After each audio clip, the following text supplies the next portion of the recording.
And in this way, you are in a position to form reciprocal relationship that will create a win-win situation for everyone. And when you have finished this list, sit quietly for a moment. Breathe deeply, expanding the feeling of relaxation and of mental clarity that you have right now.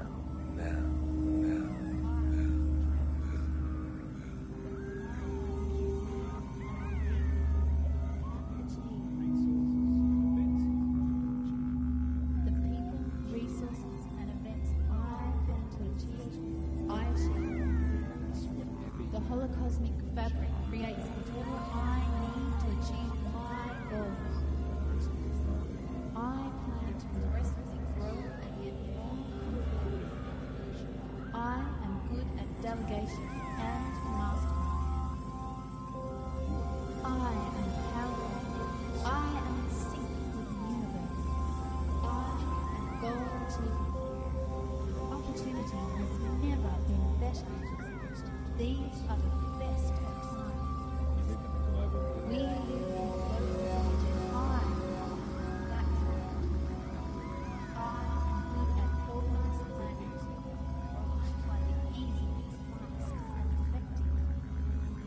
My goals with but little effort because my plans are sound.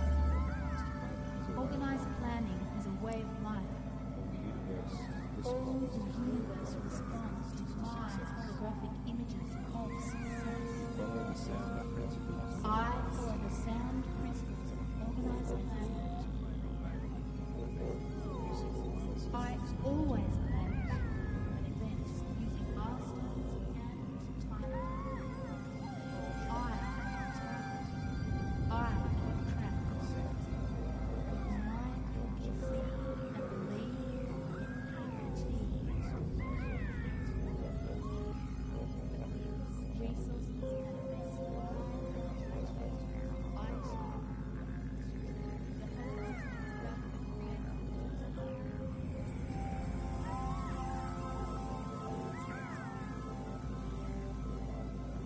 And finally now,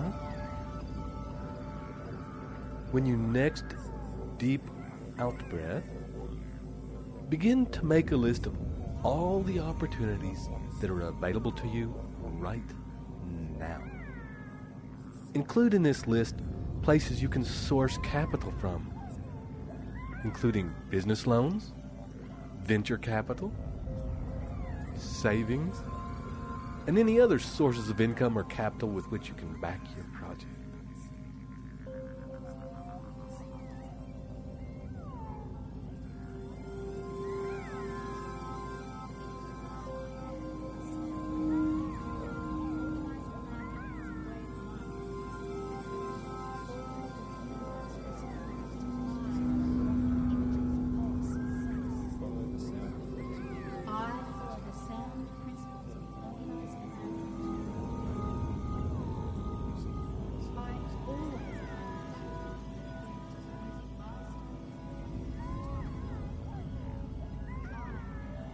Included in this list, the access that you have to the people who provide services that you may need for the realization of your definite chief purpose. This may include scientists, educators, salespeople, chemists, inventors, business analysts, marketing coaches, copywriters, marketing consultants, publicists, transportation experts, accountants, lawyers, doctors, coaches, printers, designers, computer programmers, and experts in any field you may require in order to complete your goal.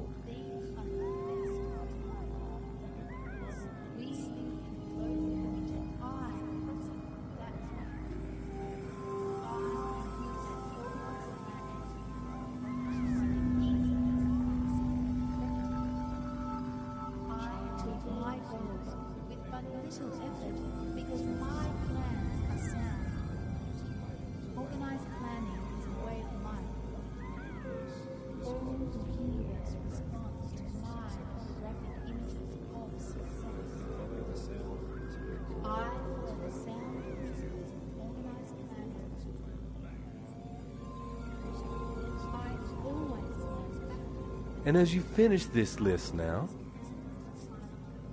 we will set you up on one final project with which you will start now and work on until it is complete. And on the next deep out-breath, you will begin to come up just a little, feeling the freshness of the air you are breathing in and the way it clears your mind. And as you do so, you will find that you are easily able to maintain this deep and altered state of consciousness.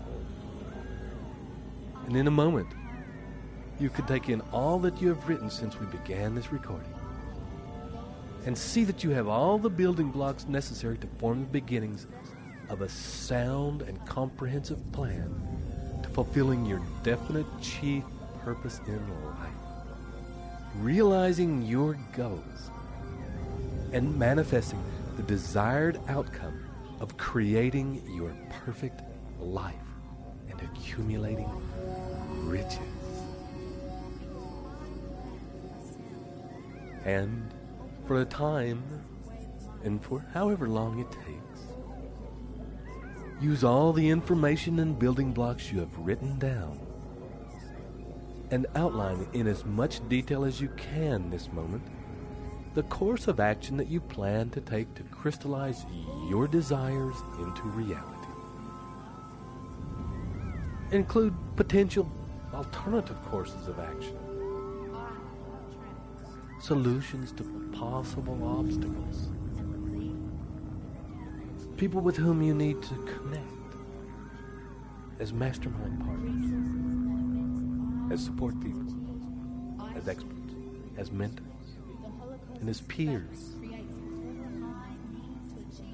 When you have finished this plan, remember to look at it often, at least once a week, and to update or alter what you have written as often as you need to. If your plan proves sound, then run with it. If your plan starts to prove unsound, make whatever changes you need to set yourself back on the right track. And so, for the moment, continue to write until this plan is fully formed in your head and completely detailed on the paper in front of you now. It may take days before you are finished, or you may be finished now. So, this is Ted Ciuba and Mike Gardner, leading you to complete your mission. And we'll see you on the next recording. Journey well.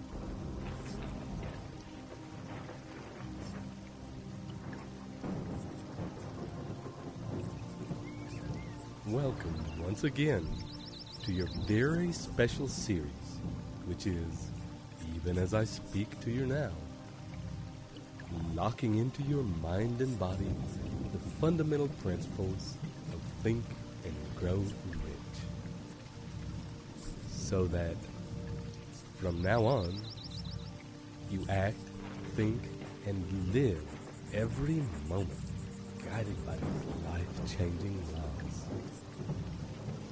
This is Ted Ciuba and Mike Gardner, ready once again to take you on a journey So, as you ease yourself into a comfortable place where you won't be disturbed, and prepare yourself to go inside and make some changes, this relaxation will come just naturally now. And when you're ready, let's take the next step into decision. And as we have done many times before, you can now allow yourself to let go of anything that's filling your mind. Give yourself permission to set aside for a time any worries, concerns, plans, ideas, mental processes, and know that these are all things that you can pick up again later if you so choose. But for the moment, your full attention is required here, now, in this moment. Just as in this moment, your body is here, breathing and at ease. And with each deeply relaxed breath,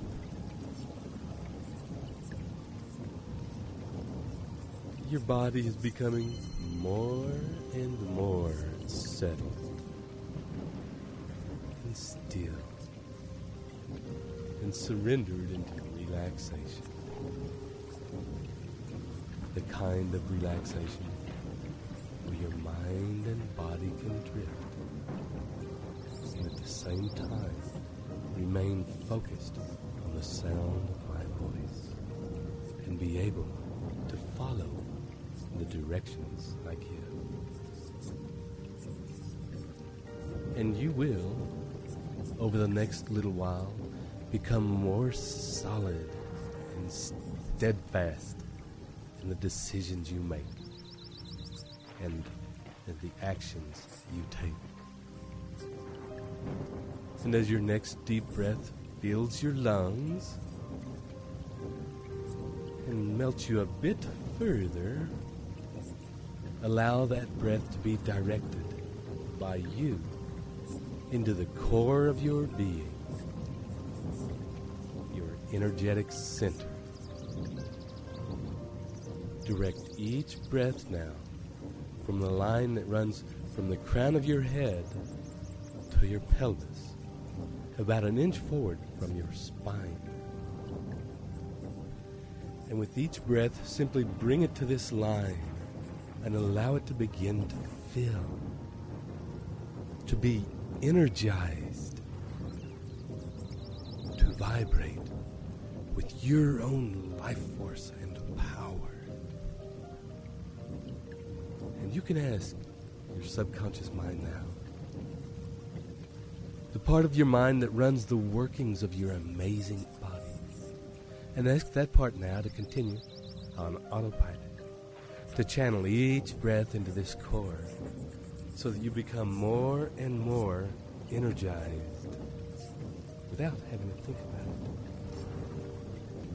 So that you can allow your mind to drift now. To drift to times and places in your past where you felt especially confident and where you felt deeply centered.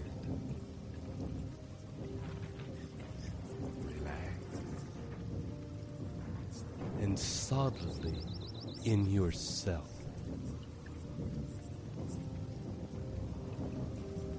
There may be a time recently or in your youth where you knew without question what your truth was, where the influence of external forces or pressures meant nothing and had no effect on you. Or maybe you had this feeling back when you were an innocent child, when you knew without doubt what you wanted, and that nothing else would satisfy you. And spend some time now really enjoying these times. Remembering the feeling, the fantastic sense of your own truth, rooted solidly in your own being, and the unstoppable power that comes from living and expressing that truth through your actions. I know exactly where I am going. The power of a decision is divine. My decision is how to change history. I shape my destiny by the decisions I make. I know exactly what I want, therefore I make decisions fearlessly and I find it very easy to ignore the negative opinions of others. I have a positive connection. When I make a decision, it is a decision. Decision enforced by faith create result. I follow through on my decisions. Successful people are decisive. I am decisive. The time will never be just right. Start where you are, what you have. I will find better tools as I go along. I must admit and I must begin. Rely on my open connection with infinite intelligence to guide me correctly. I have abundant courage to know what it is I want, make the prompt decision to move, and then I embrace sensible risk. I make conscious decisions which unravel huge consequences. My decisions occur at the depth that charges the whole cosmos to do my bidding. The value of decisions depends on the courage required to make them. I have the courage and drive to do whatever it takes to achieve my goals.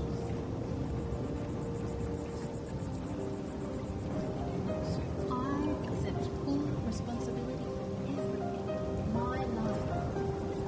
I have the courage to make decisions quickly. I know exactly where I am going. The power of a decision is divine. My decisions are how to change history. I shape my destiny by the decisions I make. I know exactly what I want. I make decisions fearlessly and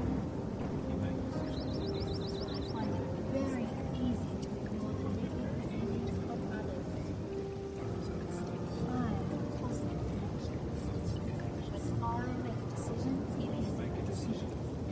Decisions enforced by faith create results. I follow through on my decisions. Successful people are decisive. I am decisive. The time will never be just right. Start where you are, what you have. I will find better tools as I go along.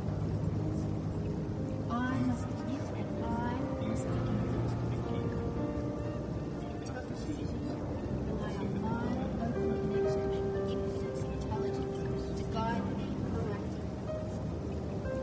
I have abundant courage to know what it is I want, make the prompt decision to move, and then I embrace sensible risk. I make conscious decisions which unravel huge consequences. My decisions occur at the depth that charges the whole cosmos to do my bidding. The value of decisions depends on the courage required to bring them. I have the courage and the drive to do whatever it takes to achieve my goals.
gently come back to awareness of my voice and bringing with you memories of those times that you have been exploring.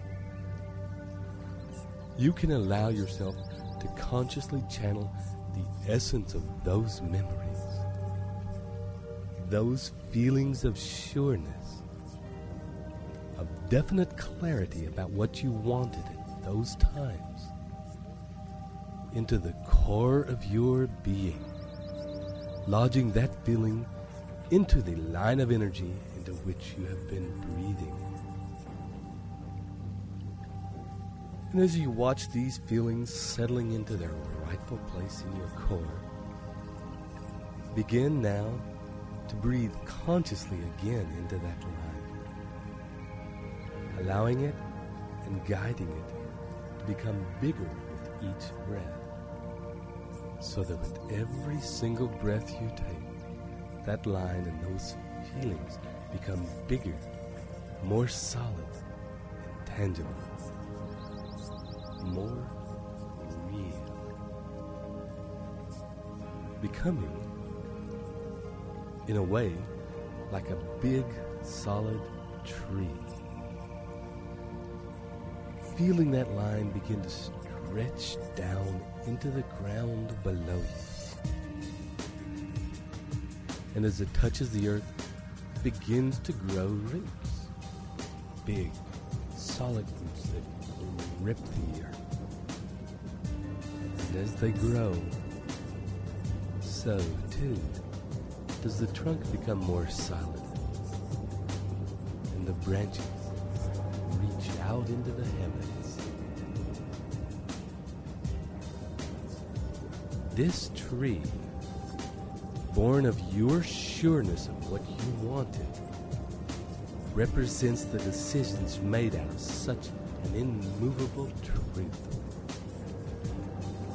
So that when you think about this solid tree, your decisions to create what you want, to get what you want, will have power.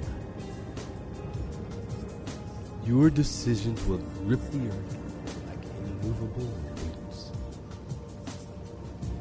Your branches will shelter those who will help you complete your vision.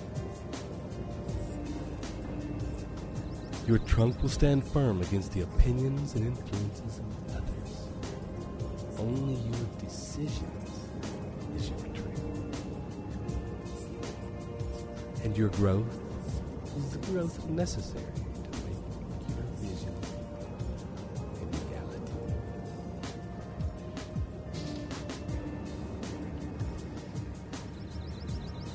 And for a time now,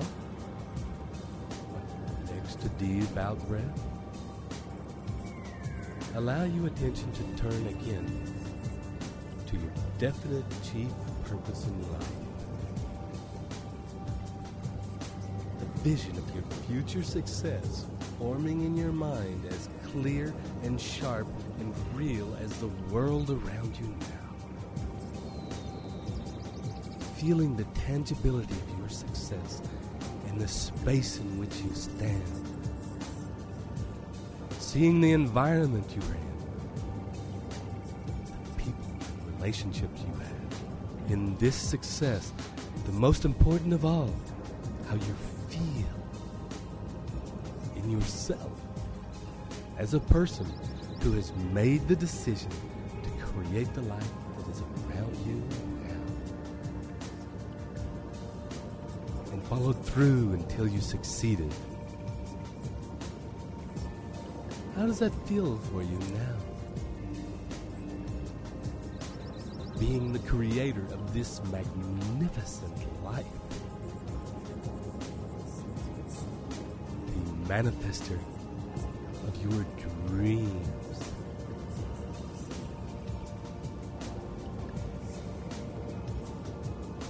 And take some time now to really enjoy and bathe in those great feelings. Immerse yourself in the world of your definite purpose and the life you have created in actualizing it. Explore it if you like. Take some time My life. to revel in your success. I know exactly where I am going. The power of a decision is divine. My decision is the power to change history. I shape my destiny by the decisions I make. I know exactly what I want. I make decisions fearlessly and I find it very easy to ignore the negative opinions of others. I am positive. I make decisions, it is a decision. Decisions enforced by faith create results. I follow through on my decisions. Successful people are decisive. The time will never pass by. Start where you are, not where you have. I will find better tools as I go along. I must admit that I must be human. I am wide open connection, infinite intelligence, guide me proactively. I have abundant courage to not what it is I want, make the prompt decision to move on, then move on. I embrace sensible risk. I make conscious decisions which unravel huge consequences. My decisions earn a debt that charges the whole cosmos to do my bidding. The value of decisions depends upon the courage required to render them. I have the courage and drive to do whatever it takes to achieve my goals.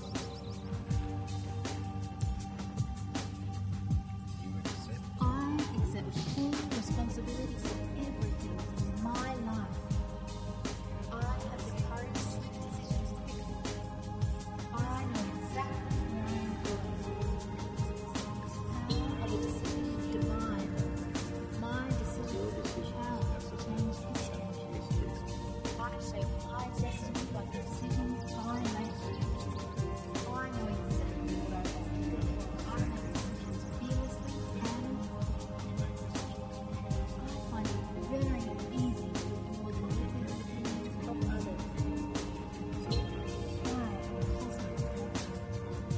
But I make decisions, it is a decision. Decisions enforced by faith create results. I follow through on my decisions. Successful people are decisive. The time will never be just right. Start where you are, not where you have. I will find better tools as I go along. I must admit that I must begin. Tough decisions rely on my open connection and infinite intelligence to guide me proactively. I have abundant courage to know what it is I want, make the prompt decision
those feelings of greatness, those reveries of success still swirling in your mind, begin now with each in-breath to draw them closer, to breathe them in, to breathe the feelings, the emotions into your core, into the tree that has grown from your decision. Allow each feeling to become part of that tree. Each positive thought of pride in what you have created, of how you took consistent action and grew in all the ways you needed to in order to actualize your goals. Allow those thoughts to burst the tree into flower and fruit. And as you revel in the magnificence of this tree, allow the understanding to permeate your consciousness that this decision was made not through words and talking, but by the inner process of allowing the definiteness of your purpose to take root in your being, to feed off of your desire and faith, to grow unstoppably towards the heavens and sinking roots into the earth. And that all of this is simply a natural process. The tree does not need to weigh up whether it wants to grow. Its decision is easy and instinctual. It does not strive to grow. It just does it with ease. As you will, from this point on, be able to easily and instinctually decide where you want to go and unstoppably move toward it, needing only your desire and faith as nourishment.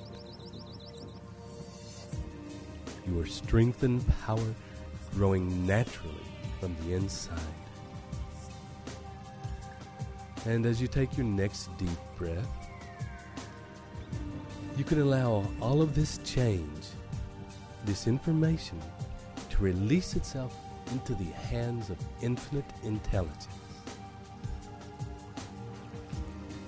This power now resides within you always, and it always did. And from this point on, will make itself known whenever you need to make an important decision. In fact, you are already moving in that same solid, irrepressible way toward your definite chief aim. And as you breathe, you'll begin to come up, coming toward full waking consciousness, up to the here and now, into the room, into the moment, and you'll be fully back in 1, 2, 3. And welcome back to a new part of your life, enthused. And thanks for taking the action of allowing us to work with you in this way. So this is Mike Gardner and Ted Ciuba, wishing you journey well.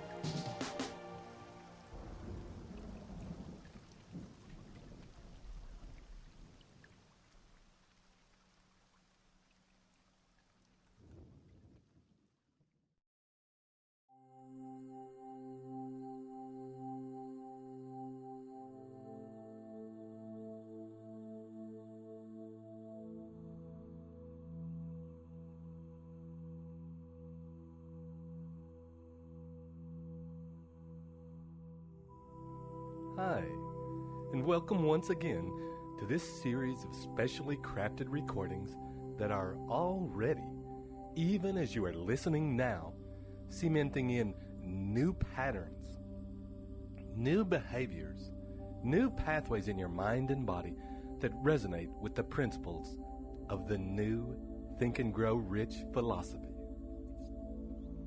These new pathways will generate behaviors, thoughts, and actions that can move you toward leading the life of your dreams and realizing your desires into reality. And as always, here to pilot you in this process is Mike Gardner and Ted Ciuba. And you are about to begin a process that is the backbone of the new Think and Grow Rich philosophy. The one principle that forms the foundational structure on which are built the principles of the philosophy. The one factor that must underlie every action you take from now on to achieve your goals. Persistence. And we will begin, as always, by dropping deeply inside by following our breathing. We will presume that you are already seated comfortably in a quiet place and will not be disturbed. And as you gently close your eyes now and turn your attention inward toward your breath, and notice that with each breath, there is a gentle feeling of falling down toward your center. And as that feeling of falling occurs, you are also aware that the deeper you go, the stronger and more solid you feel.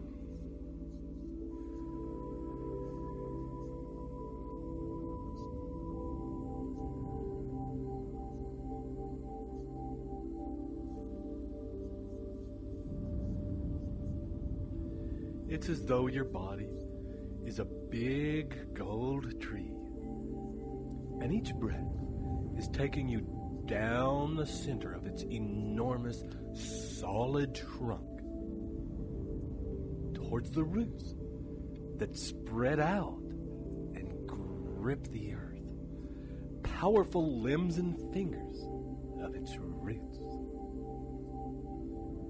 And as you journey down into the roots, let your awareness feel the root structure. Notice with each breath that power and force that exists in each branch of the roots. And as each branch divides and divides again into smaller and smaller branches, how the power of the root structure is each time redoubled. Each time redoubled. And imagine in this moment that this enormous tree which you are experiencing right now exists and is growing in an area of land that is very rocky. And notice as you continue your journey deeper into the roots, the behavior of the growth of these roots as they encounter the obstacles. Large rocks and boulders. Notice that sometimes the roots will find a way around the obstacles, wrapping around them and incorporating them like an anchor into the strength of the root structure.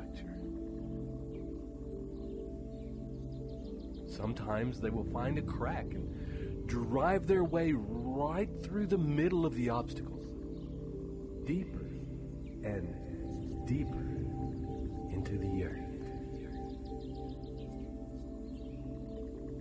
And as you continue to experience the strength and power contained in this tree, allow yourself to also notice the deepest story of the tree. That it has but one purpose, one desire, one driving goal, and that is to thrive. And experiencing that thriving, driving force, that powerful and primal move towards thriving. You may also become aware of a function that exists in many plants, and that is, when blocked, stressed, or encountering resistance to that drive, they grow even faster and more vigorously, as though each obstacle is a springboard to greater and greater blossoming. And for a minute or two, simply notice your breath.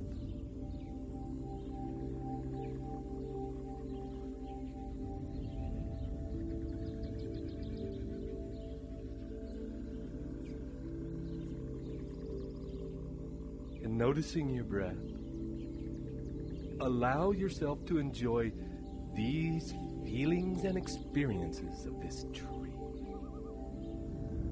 Holding and integrating into the core of your being the resilience and power of this tree into your own being, into your own body. Allow the integration of this same unstoppable force into the neurology of your brain.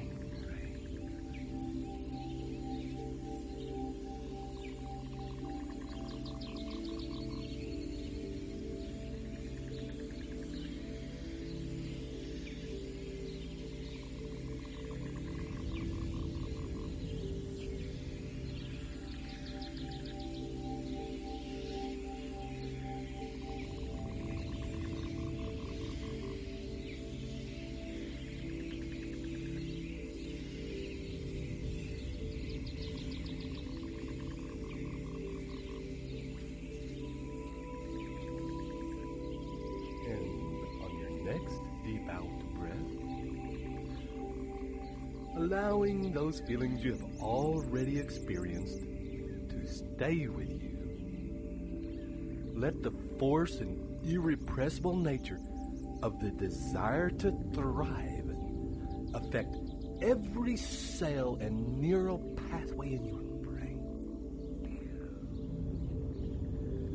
Allow the knowledge and unquestioning faith that you will grow, and that is absolutely right that you should grow and thrive along with all life, to begin to grow and spread through your brain like the roots of the tree, multiplying and redoubling, moving forward irrepressibly.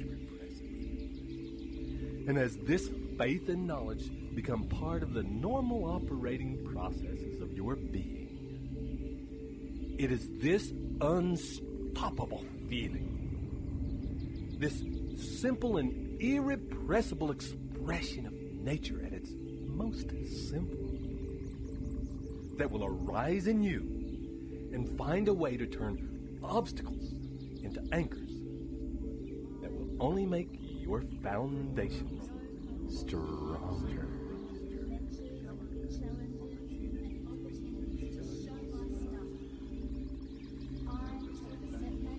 Delays and adventures that come in all great quests.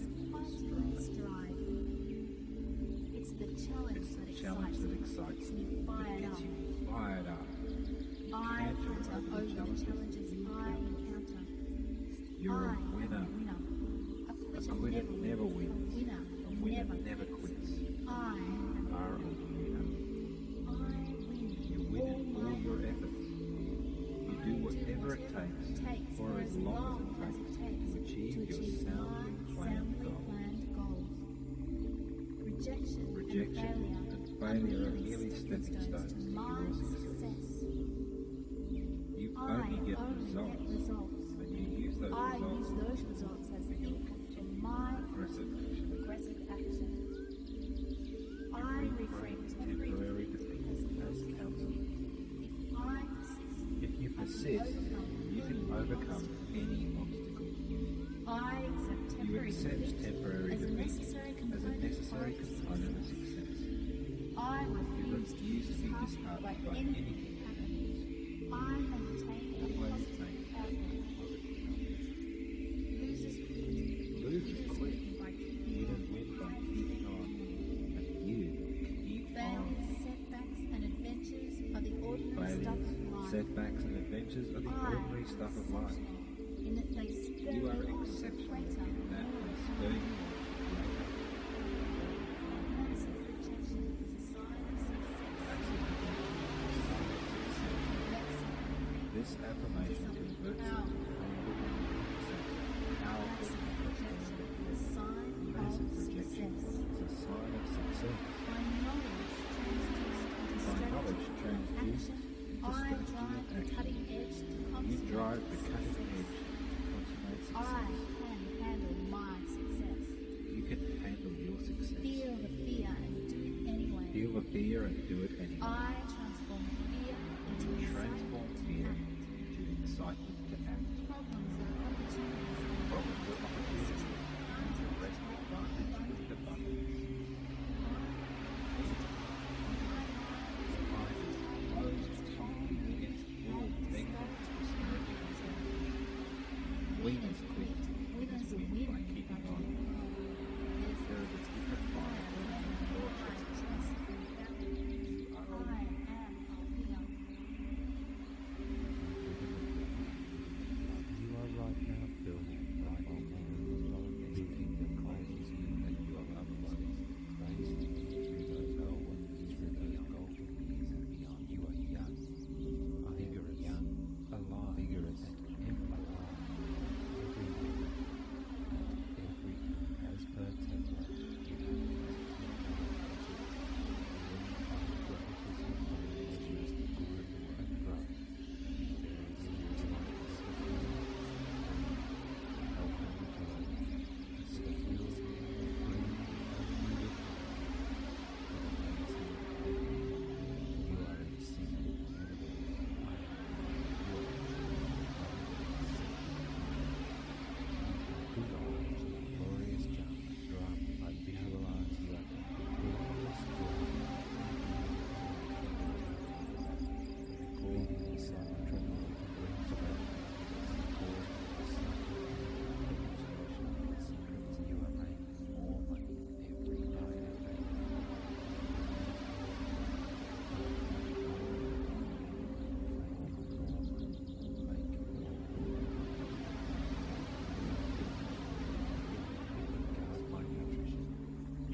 When you're ready, I gently invite you back now to follow the sound of my voice.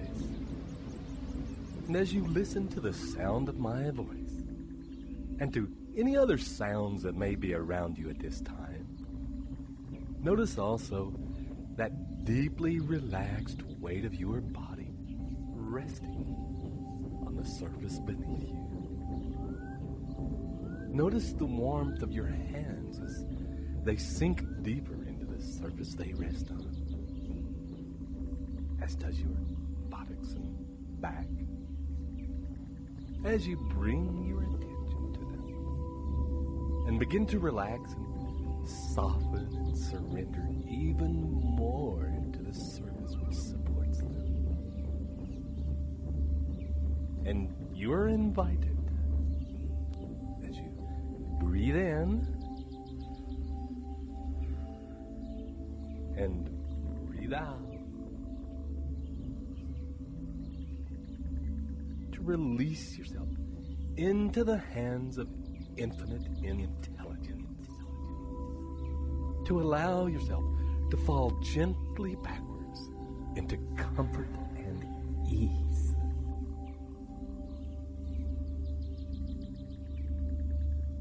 And I want you now to recall times in your past when you are acutely aware that you have given up, where you are working towards an experience that you desired, and at a certain point, you quit. For whatever reason, it doesn't matter. And allow yourself to replay that experience in your mind like a movie. Watch, impartial if you can, the various feelings and emotions that you had. And in particular, notice the excuses and alibis that you used in order to justify quitting. Witness the long lists of reasons that your mind produced in order to try and make it okay to give up. Good. And for a moment now, let all those feelings, that movie, those thoughts and words, to disappear from your awareness. And bring your attention once again back to the center of your body, to the center of your being. Notice the feeling of the cool air coming in through your nose and warm air leaving as it passes out over your lips. With each deepening breath.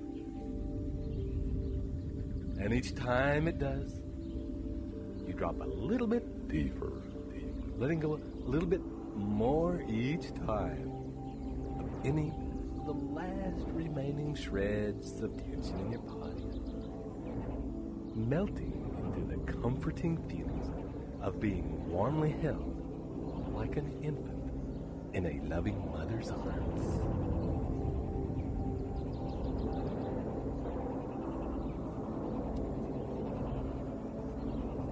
And allow you now to think back to when you were a child, to a time when you felt passionately excited about something.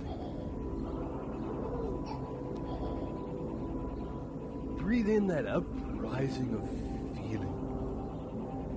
Let that interest, excitement, and all-consuming passion to fill your body now.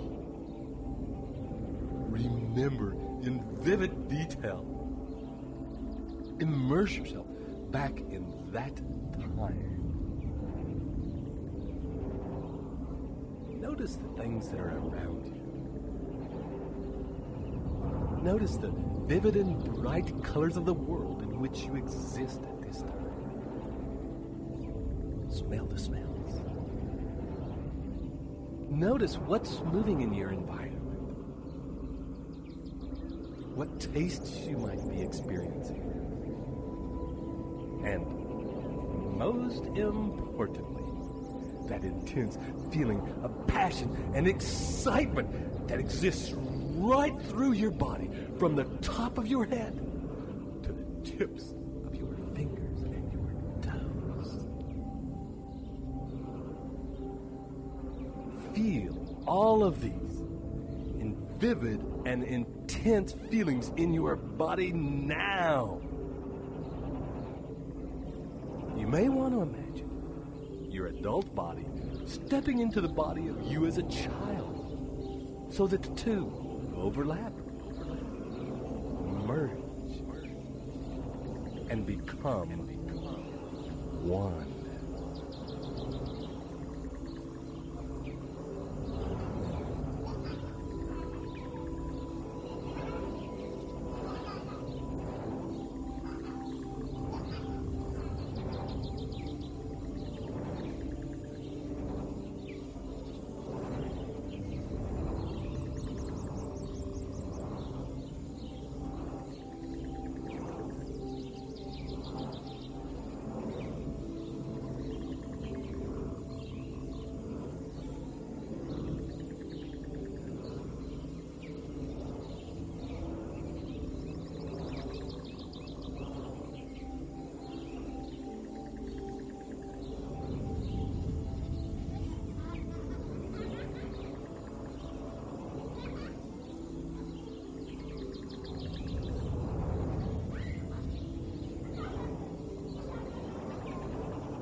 holding that intense feeling in your body now, enjoying every minute of it. Summon up now the images of your definite chief purpose in life. The vivid and intense picture of the life you are creating and the goals you are achieving. And overlap these two pictures so that the picture of your ideal life is flooded with all of those delightful feelings of excitement, passion, and possibility. And let yourself really enjoy the possibilities, feelings, and spine-tingling excitement. Stand in the center of this world you are creating, and with a smile on your face, and allow yourself to feel that youthful excitement from the tip of your hair to the tips of your toes. And as you imagine and vividly feel the delightful intensity of this picture, breathe this picture into your physical body. Bring the picture closer and closer until it is laid over the top of your physical body and begins to melt into you toward your center. Allow each in-breath to bring it deeper into you, and each out-breath to allow deeper and deeper relaxation and ease, so that your body is more receptive to this feeling and happier to have you exist like this in your normal state of being. And when you are completely surrounded by this image and these feelings, and this world which you have created filled with passion and excitement and possibilities is deeply grounded in you, like the trunk and roots of the tree, so that you can feel these feelings and this vision tingling in your spine. Then, take a deep breath and relax even deeper. Delays and adventures that come in all great quests. It's the challenge that excites me you, fired gets up. you fired up. I hunter over the challenges I encounter. You're a I winner. am a winner. A Quitter never wins. A winner never quits. I You am are a a winner. winner. I win. You win in all your efforts. You do whatever it takes for as long as it takes to achieve your soundly planned goals.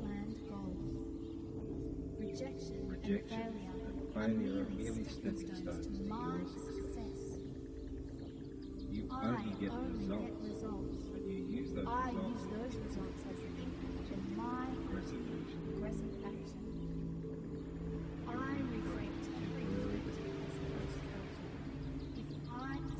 If you persist, you can overcome any obstacle. I accept You temporary accept defeat temporary as a defeat necessary as a component necessary of component of success. I refuse to be disheartened by anything happening. I maintain a Always positive maintain outlook. a positive. Losers quit. Losers Winners quit. win by keeping Winners on. win by keeping on. And you keep on. Failures, setbacks, and adventures are the ordinary Failures, stuff of life. setbacks, and adventures are the ordinary stuff of life. And that they spur You are you on to exceptional greater, in that more and spur refined. you on to greater. Massive rejection is a sign of success. Massive rejection is a This sign of affirmation success. converts something This affirmation converts powerful something painful and into something powerful massive and rejection affirming. is a sign Massive of rejection success. is a sign of success. By knowledge transduced into By knowledge strategy and transduced action, into I strategy drive and the action. cutting edge to You drive the cutting edge to consummate success. I can handle my success. You can handle your success. Feel the fear and do it anyway. Feel the fear and do it anyway. I transform fear into You transform fear into excitement to act. Problems are opportunities for me Problems are opportunities for you to wrest advantage in the fun. You are positive. Your mind is closed tightly against all negative discouraging influences. Winners quit. Winners win by keeping on. There is a different fire burning in your chest now.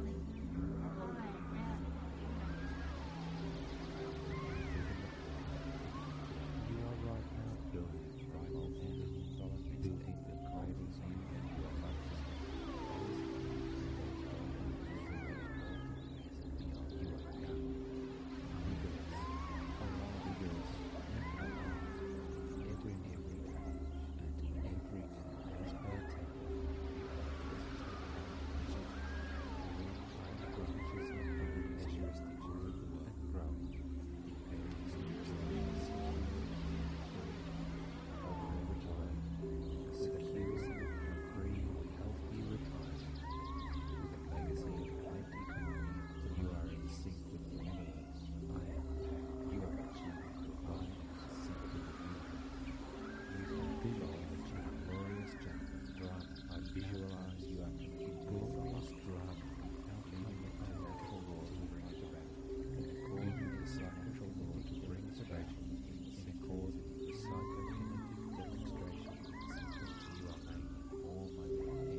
And continuing to enjoy this exquisite and delightful feeling, solidly rooted in your being. Recall again times in your past when you have quit and given up on trying to achieve things that you have wanted. The visions of those memories out in front of you like a TV screen. Allow the images to be black and white since they are in the past and no longer important. And watch these images impartially while maintaining and holding in your being that feeling of passion and excitement and possibility. And allow yourself, once you have watched them, to replay them once again. But this time, make the you that is in the stories on this TV. Paint yourself in Technicolor. The rest of the surroundings in black and white. You in Technicolor. You're a different person in this imagination. And there you are, with this youthful feeling of excitement that is deeply rooted in the earth and unstoppable in moving towards thriving growth.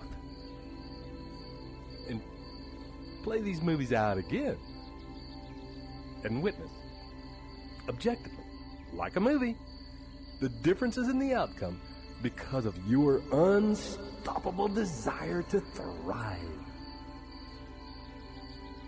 See how different these things may have turned out with you in this powerful place. Now notice how at that moment in which your mind presents excuses and alibis, you become acutely aware of the fact that you are in resistance. And that, for whatever reason, it's not important what reason it is, you are experiencing resistance to persisting with your efforts to achieve your desire. And when you become acutely aware of the resistance, you will automatically remember that feeling of excitement and passion.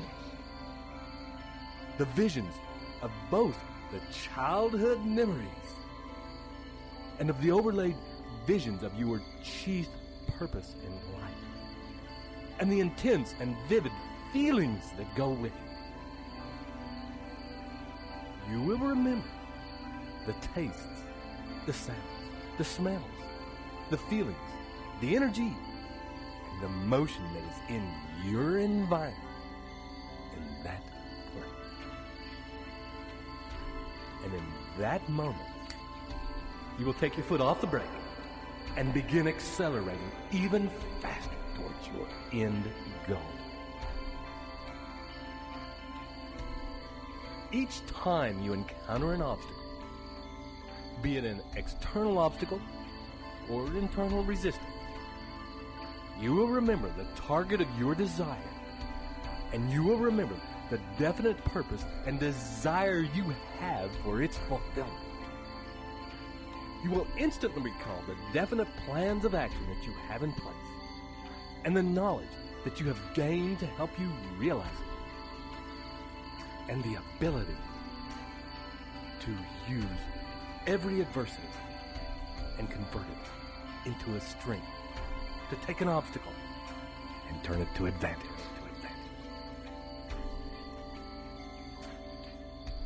In your mind will reveal to you, synchronicity will bring to you the harmonious cooperation and support you have from those around you, your loved ones, your mastermind partners. And all of this will allow you to take a deep breath and relax into the feeling of your mind, refocusing on the actionable steps for you to take to achieve your desire. Focusing on your definite chief purpose in life becomes an all-consuming habit ingrained in every cell of your being.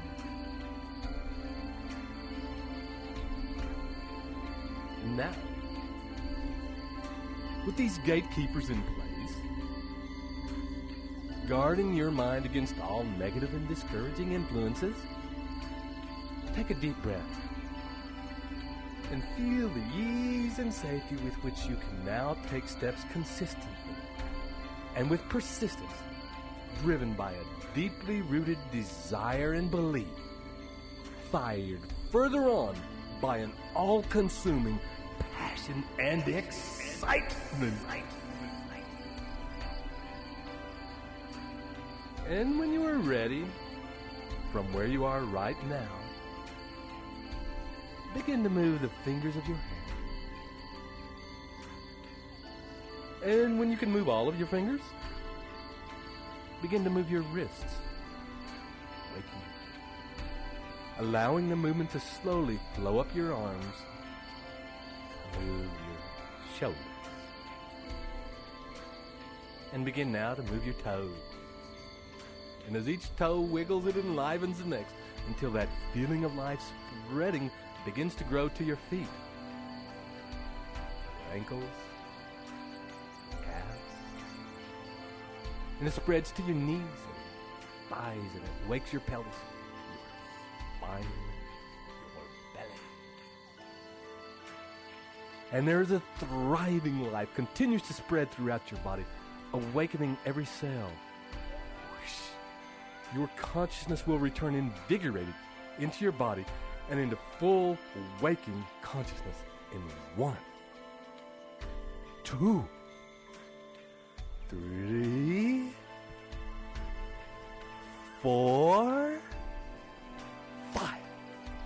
I would like to take this opportunity to welcome you to a new place in your life. A place where you can embrace adventure and adversity and turn them into opportunities and advantages. We, you, now drive to thrive, can face any obstacles or situations and let each lesson spur you on to greater and greater effort, efficiency, and achievement. This is Ted Ciuba And Mike Gardner. both absolutely wrapped to be part of your amazing transformation in progress. Journey well, and see you on the next recording.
Welcome once again to these very special meditations designed to install the principles of the new Think and Grow Rich into the deep recesses and foundational belief systems of your subconscious mind. This is Ted Ciuba And Mike Gardner as well.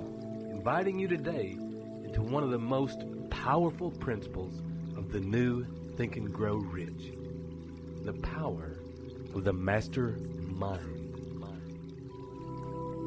And in a minute, we will begin to explore the things in you that will lead you into a winning mastermind. But before we do, first, we will begin to relax deeply and breathe with absolute ease, so that, as you have before, your body knows the way, you can drop all the thoughts of the day, and in deep rest and relaxation, allow your mind to just drift,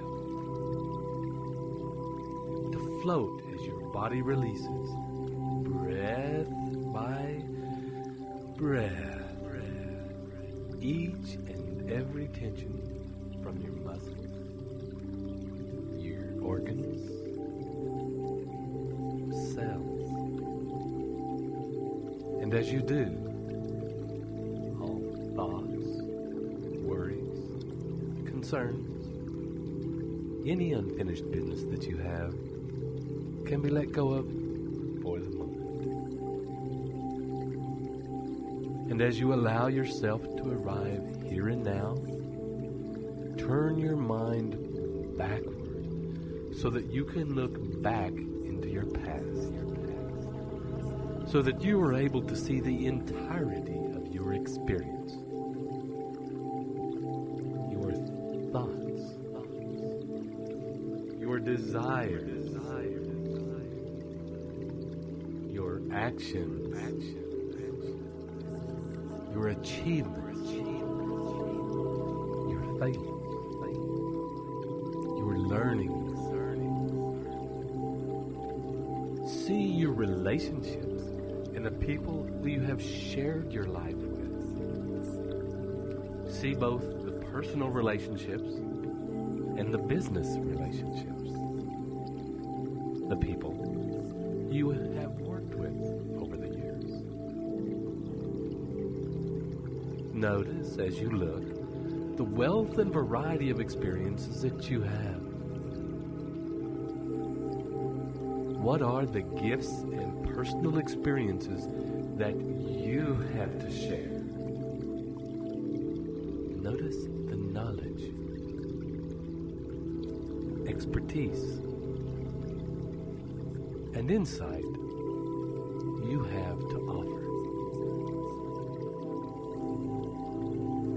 And as you look back at the people who you have shared your life with,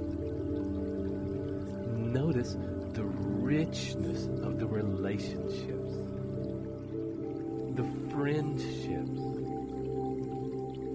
the gifts and benefits that have flowed from being in relationship with these people. Allow your mind to show you, with each breath, the treasures you have experienced in your life. And as you allow your mind to show you these feelings and pictures, situations, you can accept the feeling of pride and feel nourished by these gifts, and the knowledge that in sharing these gifts with others, you add value to their lives and add value to the world. Your treasures and gifts can and will make the world a better place. And continue for a time to witness all the multitude of experiences you have to share.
allowing yourself to come back to the here and now, to this time,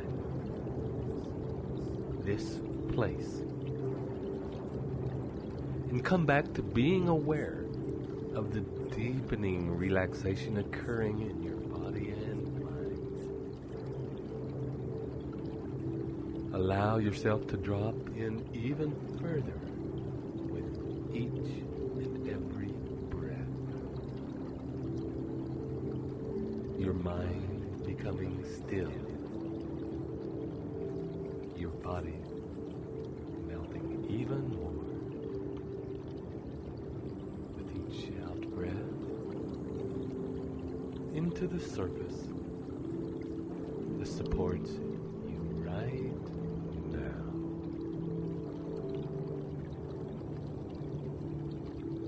And when you are ready, and take your next deep in-breath, begin to call up the images and feelings of your definite chief purpose in life as it is accomplished. The life that you are creating and moving towards. The images and feelings of your definite chief purpose in life. Now imagine in that picture your mastermind group. A group of people in whom you trust so much as to have them help and support you to achieve your grandest vision. And as you envisage this mastermind group and yourself in the midst of it, allow yourself to see your relationship between your involvement in this group and your perfect life. Your absolute and ongoing success.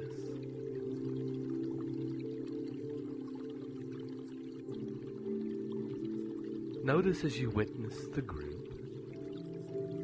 how all those people are present.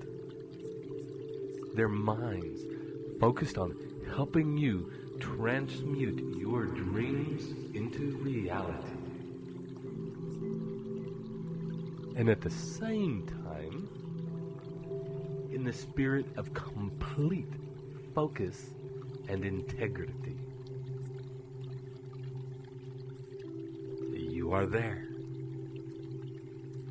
sharing your own invaluable experience to further their dreams, to create their perfect life. And as that picture, that feeling further unfolds and solidifies in your mind, you want to take a deep breath now. Allow your mind to keep integrating that picture by itself.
welcomes adventures. Through the invisible towers of magnetism, I attract all persons I meet at or before it until I realize the affirmation of this program to change my life. This program uses computer for a richer lesson. I attract the best mastermind partners. I recognize great mastermind partners. I elicit the utmost cooperation from my mastermind partners. I decree that I am valuable. I have a valuable contribution to make. We have regular mastermind. Synergy is at work. The whole is greater than the sum of the parts. Mystical powers arise among us. My mastermind group. I am privy to that power. As I give, I receive. My plans sound because they Your plans are sound because they are created by my mastermind partner. Then it's to the normal tracking and testing. I give without measure. I press toward my goals and set progress towards your goals. I surround myself with talented, switched on. I keep my plans quiet before the profane and seek the wise counsel of my mastermind partners. Together we accomplish great wealth-producing adventures. Through the invisible towers of magnetism, I attract all persons I meet at or before a time. You are right now building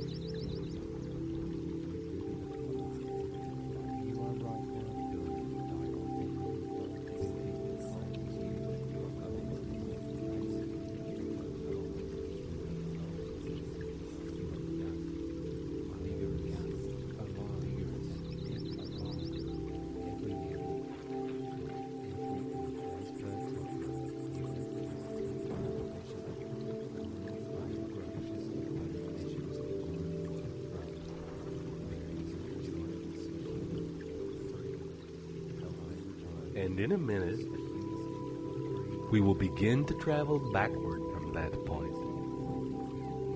Slowly down the timeline. Seeing the process of your growth and change happening in reverse as you travel until you get to the here and now. This is a real present. In this moment.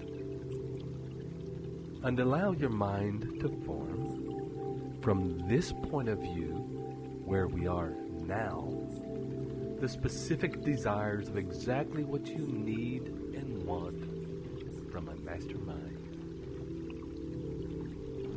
Regardless of whether you have one now or not, your mind, heart,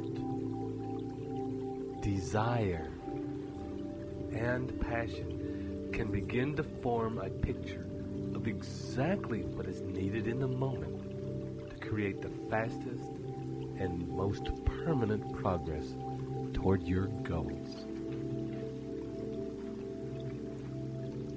Form in your mind the picture and feeling of the perfect group for you, where you are all passionately focused on each other's success.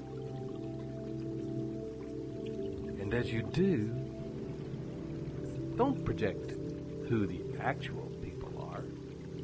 You don't need to know or see the specific individuals, but rather sense the essence and the nature of the group and the intervals. Sense the feeling of the people involved and what their relationship with you is like. How it feels to you. How it affects and inspires you. Imagine imagine and allow your mind to actually present you with the vision of where you will start with this group. What will be the first steps for you for getting involved and connected to these people? What is the genesis of the group? What is the thing that pulls you all together? Notice the other connections that you need other than a desire for money. Feel the friendships, the bond, the genuine, heartfelt care for each other's growth.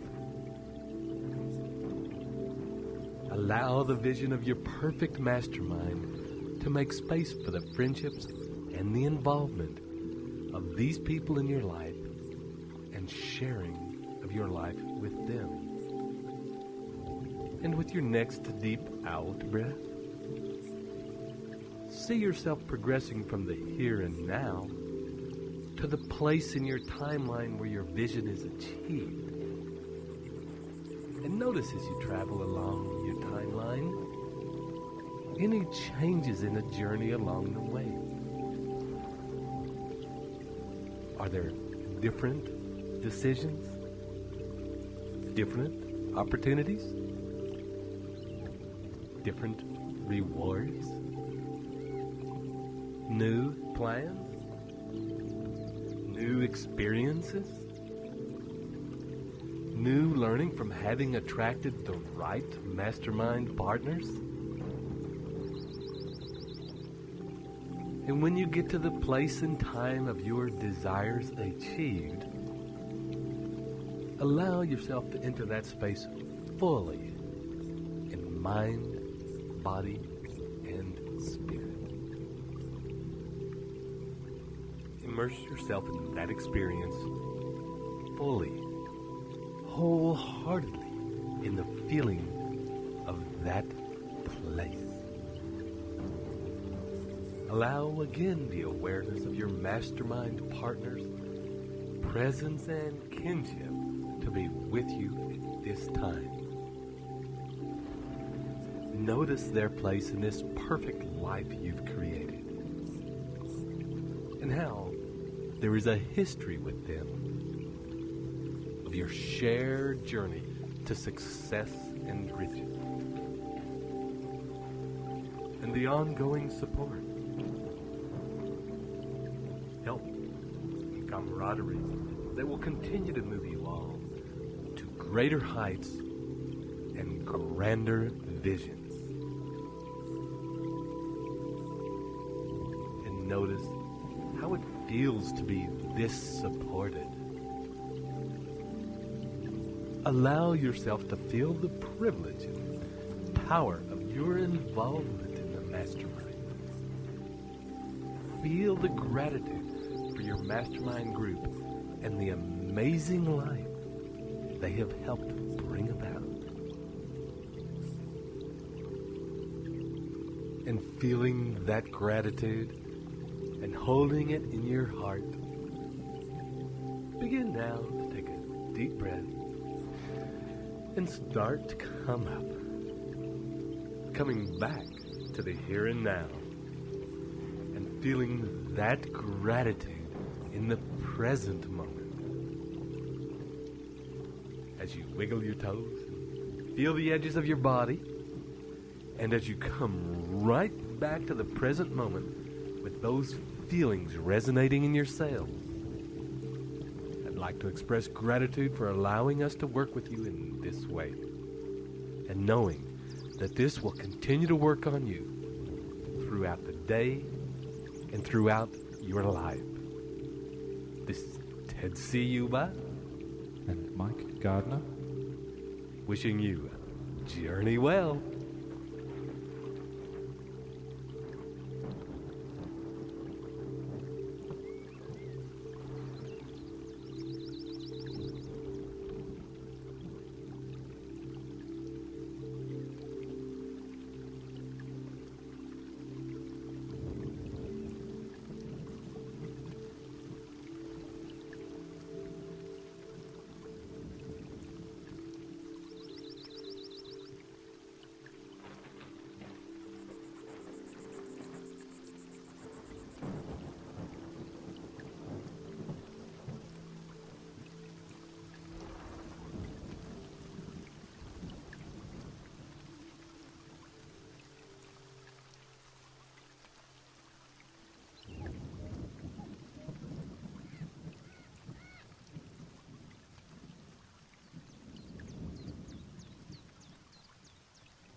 welcomed in this very moment to the next recording in the journey you've undertaken to install the principles of the new Think and Grow Rich into your subconscious mind, so that you think, act, feel, and live out the very things that are central to the new Think and Grow Rich philosophy. And in a moment, we'll begin entering today into the principle of what the original Think and Grow Rich called the mystery of sex transmutation, and is in the new Think and Grow Rich passion. And as you have before, finding yourself in a comfortable place where you won't be disturbed, and beginning as you sit or lie down comfortably to gently begin to soften the tension from your muscles, and easing into a relaxed place in your body. Breathing easier and more slowly. With each out-breath, feeling of dropping and slowing happening in your body and mind. Feeling now tension releasing from your feet, your ankles, your calves and shins, knees, thighs, your pelvis and buttocks. Your lower back's relaxing and melting into the supporting surface beneath. Your stomach settling, easing, becoming even easier. Your upper back and shoulder blades, the ribs, and the spaces between them increasing and expanding. Your shoulders dropping, allowing greater ease in your arms, forearms, and hands. Your fingers are lengthening. Your neck softening, and turning your head slowly from side to side, allowing it to further release and find greater ease. Your jaw relaxing, your face and scalp relaxing and easing. Eyes relaxing and softening in their sockets, and slowly, bit by bit, becoming still, not moving. And as they begin to feel still, your tongue relaxing, becoming heavy and still as though it's gone to sleep. Completely and breathe deeply into this relaxed body. Completely at ease, and enjoy the feeling of it. Breathe into every part and allow yourself to experience the simple pleasure of feeling your body expand and contract with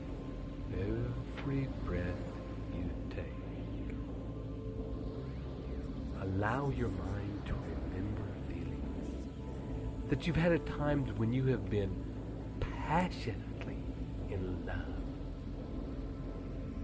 When you had desire and longing and that magic feeling in your body of the urge toward the physical manifestation of those passions.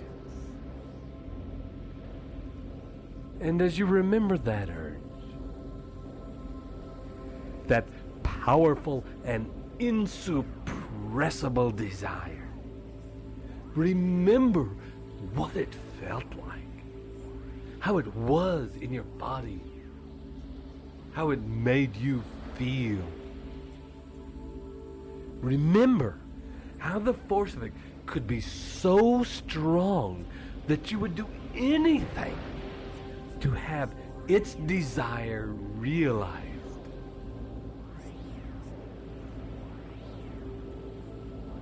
Relax into having that force and urge exist in your body.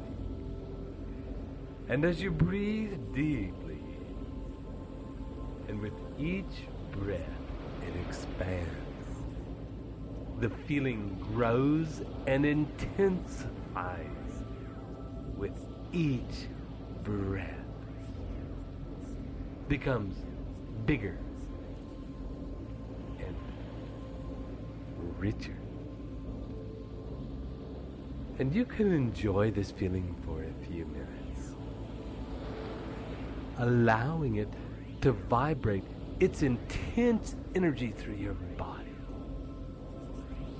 and continuing with each breath to expand the feeling in your body. If you reach a place where it seems so intense that you can't hold it anymore, scan your body for tension and holding, and with your next deep out breath, completely relax and soften your body, allowing the intensity of desire and your powerful sex urges to flow through you like a river, like a rippling river, like a raging river, like a river that will not be denied. And continue to breathe into this flow and expand even more with each breath and each movement. Expand.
this river begins to flow, you will notice that you can direct the energy of it by focusing on different parts of your body.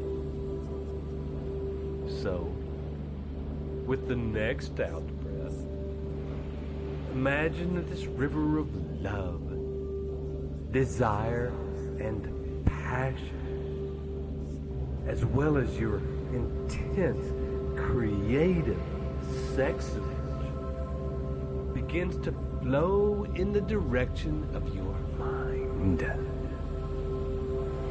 Focusing your attention now in the center of your skull, in your mind. And as this energy flows into that central part of your brain, into the corpus callosum, visualize your definite chief aim, the goal of your perfect life, your perfect business. Summon the entirety of your vision and the experience of this goal and focus it in the center of your brain. Allow these two pictures, the entirety of your vision and the goal of your perfect life, these pictures, these feelings, energies to overlap, to unite, and to become one. Notice as the powerful feelings of passion and the river of creative life force you've been cultivating begin to flow into and around the vision of your goal. This life force moves and encompasses and moves through the vision and the substance of your goal, your definite chief aim in life. Notice how it begins to enliven the quality of that vision, that experience, that magic, that holo magic, to increase the energy of it. Seems to bring your magical vision to life evermore. And imagine now how you approach your life, how you approach your business, living with the license of a higher order of being, how you approach your work, your family, your community, the world at large, your customers. Now that this intense energy, this intense and pleasurable energy is given free rein to flow.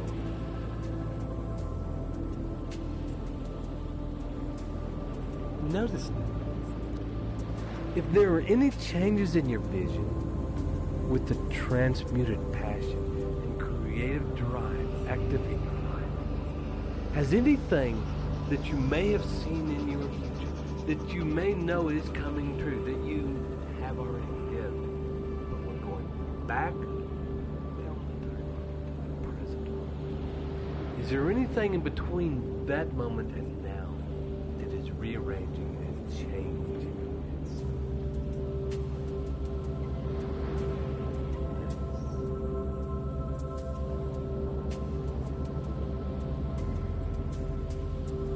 Begin to breathe again into your body, into that feeling of energy, of passion, of vitality. Breathe into that feeling of love. Remembering times that you've been in love before, remember.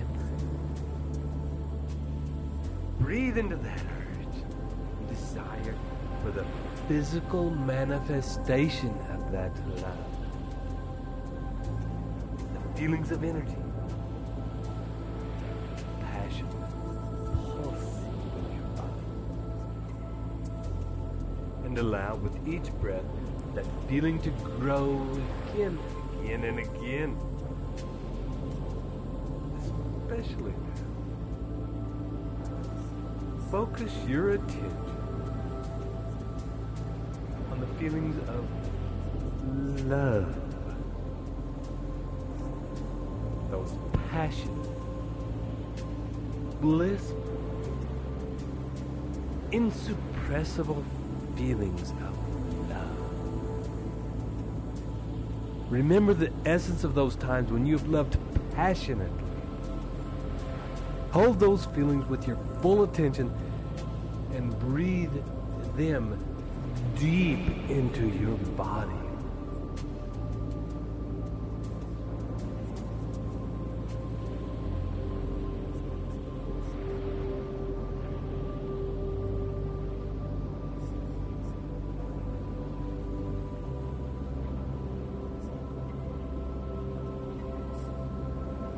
Into your brain. Breathe these passionate feelings into your body and your brain and into your cells. Allow your body, your mind, to open and receive these feelings and filter into mind and body only the essence of those feelings, without the attachment to the specific people that they once had. Those feelings were and are powerful. Let go of the catalyst, the cause of it. Let go of the person they might have been directed at, and allow just the essence to be directed into your heart and mind. And the person think it in their heart. So hardly. Turn the feeling inward. Feel that love for yourself and your vision, your goals. Feel that love for yourself and transmute it, translate it, transcribe it. It is a love for yourself and the love you've ever felt and the passion you've ever been captured by. Fall in love with your definite chief aim that you have set for yourself. Allow it to happen. It happens now. And for a few minutes, it happens now. Simply continue and enjoy this projection, this attachment, this fixation, this realization, this actualization of love. Love for yourself. And love and passion in the pursuit for physical manifestation for your definite chief aim in life.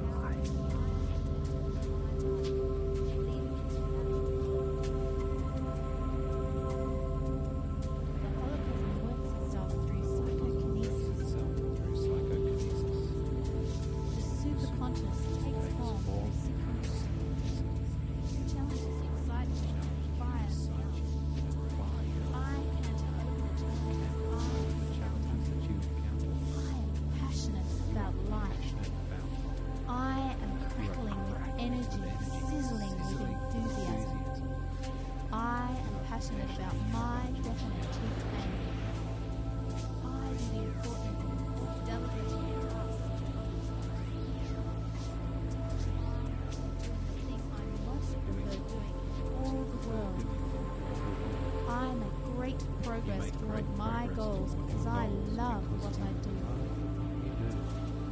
I love what I do. I do what I love.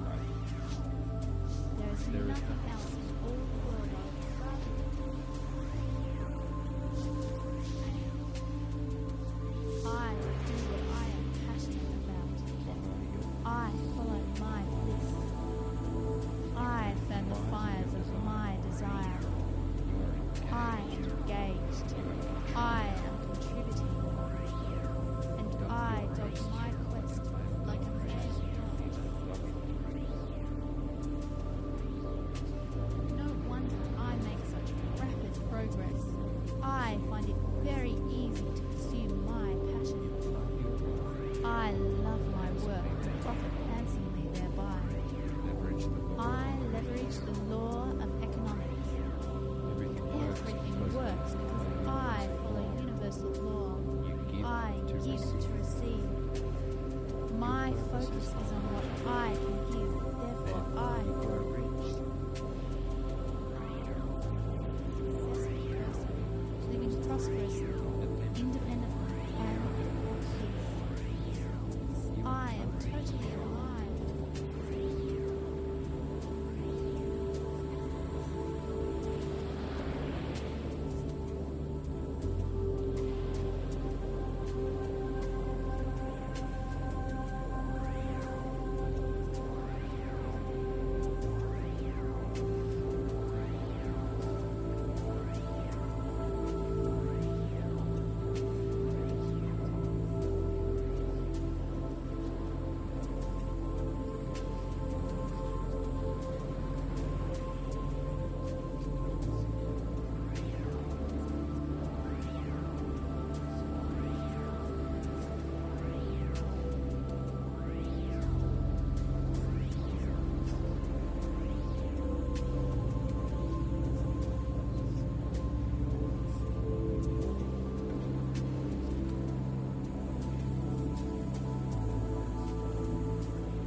As you continue to breathe into this feeling, and as you continue to direct this love and passion toward yourself, and direct this passion towards your goal and your vision, shift these feelings now entirely to your goals, your ambitions, the magnificent things you have set to achieve. Direct the feeling of love and passion toward the crystal clear vision of your life as you want it to be. Fall in love with this vision as you hold it in your mind. Fall in love with it as you hold the vision and feelings in your body. And when you find yourself in a place where you feel fully in love and passionately desiring that end goal, on your next deep out breath, begin to journey backward from that point in your future time. Journey back from the perfectness of your vision fulfilled. Journey back towards today, holding that feeling of love in your body and directing it toward your vision. Your vision back toward the here and now, allowing each step, each moment to be colored, enlivened, invigorated, amplified, volumized by that inner feeling.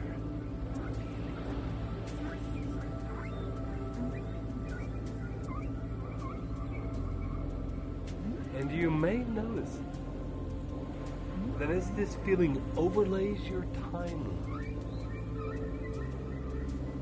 it also affects it in each moment of the chain. Makes changes to that story. Makes your actions in each moment more vivid, more brilliant, and more vibrant. More powerful, more definite, more dynamic.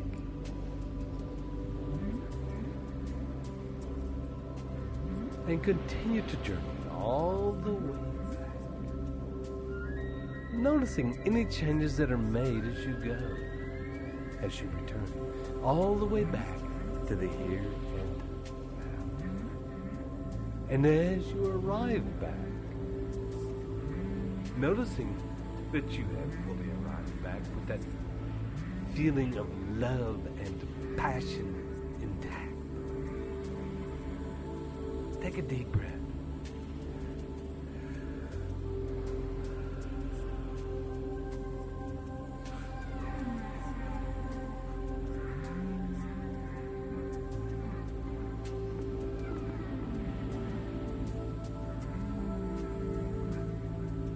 And on your next deep breath, direct that passion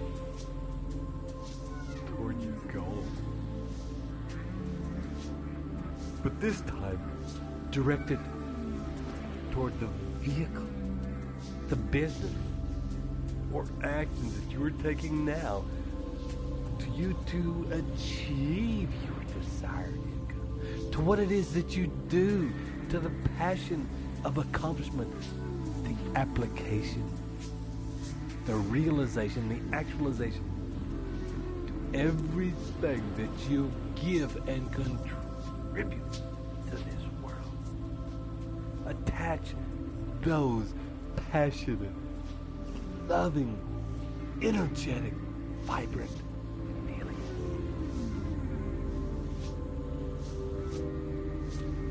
Relax into the bliss of loving what you do, of doing what you love, of the everyday enjoyment of taking action, of actioning, of actualizing as you advance toward your definite chief aim. Imagine going about your daily business while feeling these magic feelings, these hollow magic feelings. Imagine feeling so in love and so passionate about what you do as when you first fall in love. It consumes your waking thoughts. You dream about it, learning and discovering about your new love, about your daily actions. Your vehicle to wealth is pure pleasure.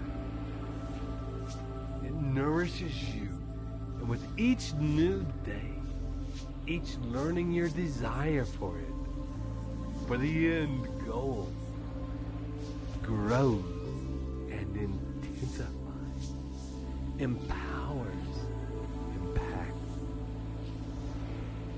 grows and intensifies.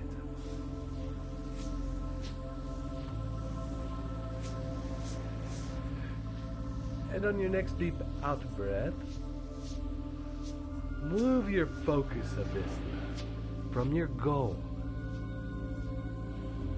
back to yourself. Direct it into your heart, your mind,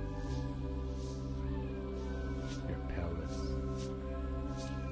your belly, and direct it into your legs and feet, your arms and hands, into your spine and nervous system. Feel love for yourself and enjoy the feeling of being the source of your own happiness and the source of your own success and achievement.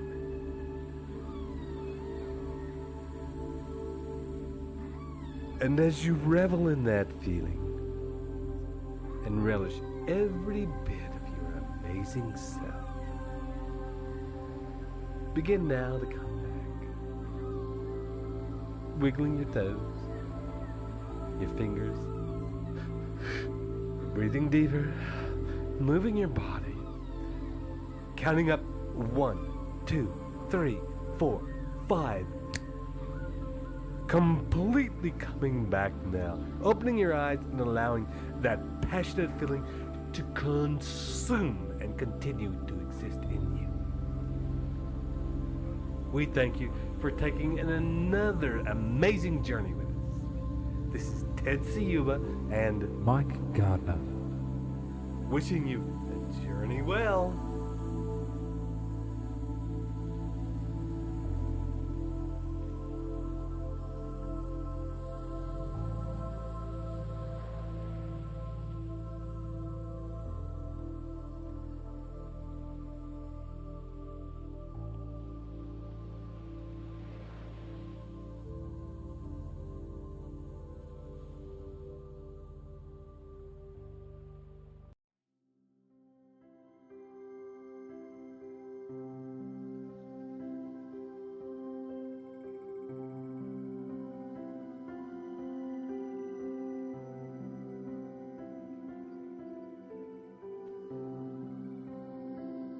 Hello, and welcome once again to this series of powerful processes to install the principles, beliefs, and behaviors of the new Think and Grow Rich mindset into your beings. We begin today with the journey into the subconscious, where we will bring together all of the journeys we have taken so far into a symphony, a compressed and concentrated merging of these steps. This is, as always, Ted Ciuba and Mike Gardner, ready to guide you on this journey now.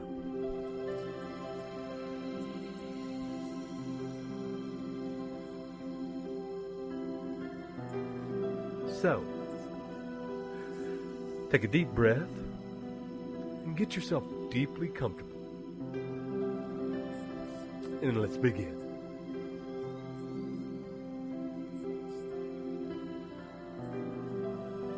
For a moment, take some time to notice your breathing. Its gentle rhythm. The flow in and the flow out. Not as two parallel lines, one coming directly in, one going directly out, but rather as a circle, flowing. Cool air coming in, right down into your body, and then turning and flowing out as warm air. And then shortly, your breath turning again to flow back in. And in a moment, I invite you to bring your focus to the turning point, where you will find at the end of the in-breath, but before the out-breath, a still place, if only for a second. Noticing also the same still space between the out-breath and the in-breath. Still. And each time you breathe, that split second of stillness expands. Each time it pulses out like a wave of deep stillness that radiates out from your center and affects all parts of your body. Each time your body is affected by this pulse, the feeling of stillness and ease deepens. At the end of each out breath and each in breath, the relaxation deepens and flows through your body like a nectar of relaxation and rejuvenation. And mixed with this still point is the feeling of the flow. On the out breath, tension flows out, tiredness flows out, stress flows out. Natural rhythm, letting go of anything that has happened in your day so far, releasing any thoughts that are lingering in your mind. And on the next in breath, energy flowing in, life flowing through your body, relaxation, rejuvenation flowing in and enlivening every cell in your body and your brain. And with each breath, you become more relaxed. And the more you become relaxed still, the more you are able to communicate with your subconscious mind.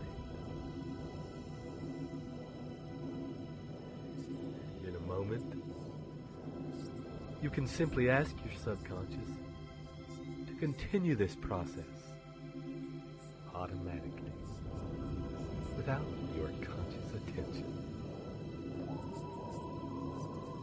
And with that instruction in place, refocus your attention to the still point between the breath flowing in the breath flowing out, and the breath flowing back in again.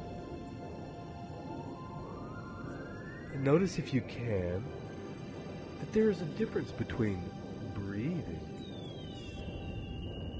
and allowing your breath to just happen, as though you were being breathed. And see if you can allow yourself to get to the place where you can trust your body to be breathed. to find its own ease.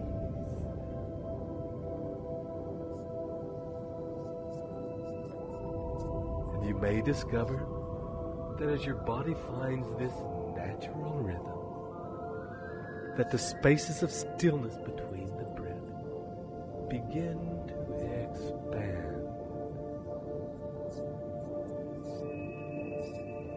And you will perceive a longer time of stillness.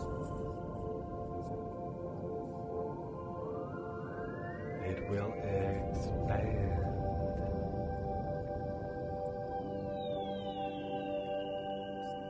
And each time this stillness happens, the space between the breath, this expansion, you will begin to drift out further and further. The stillness is taking you out to a place beyond your surroundings, beyond the area where you live, beyond the countries, beyond the planet, traveling now beyond the solar system, out to the place where your consciousness, your mind, your subconscious mind begins to be acutely aware of the presence of infinite intelligence, of the whole universe.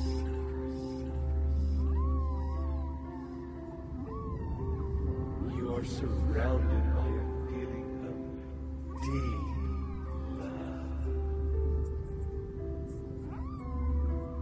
You may notice that the feeling is both an empty feeling and a full. That it's both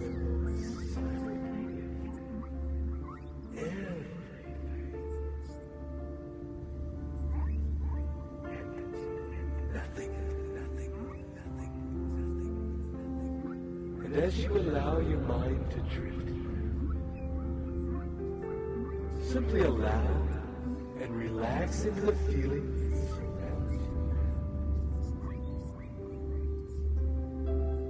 Of absolute support and nurture. You are being cradled by the universe in the womb of creation.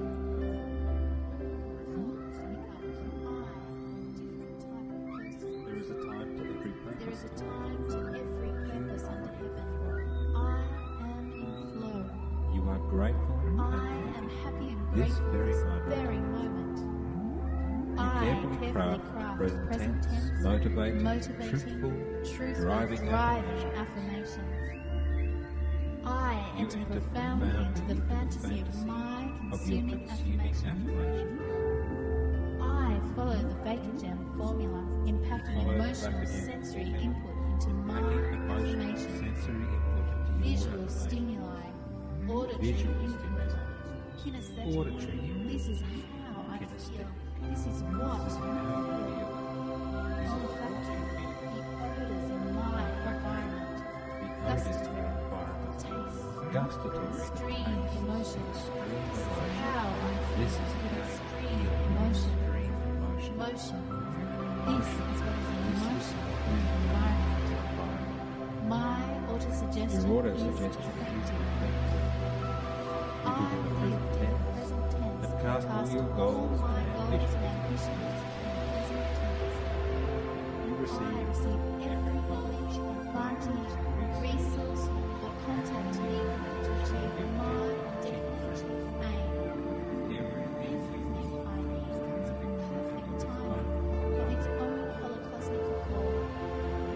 you build glorious vision of achievement and enter into them so fully they are real. I am a multi-millionaire today. today. You are multi-millionaire. subconscious connects you with the holocaust and infinite intelligence.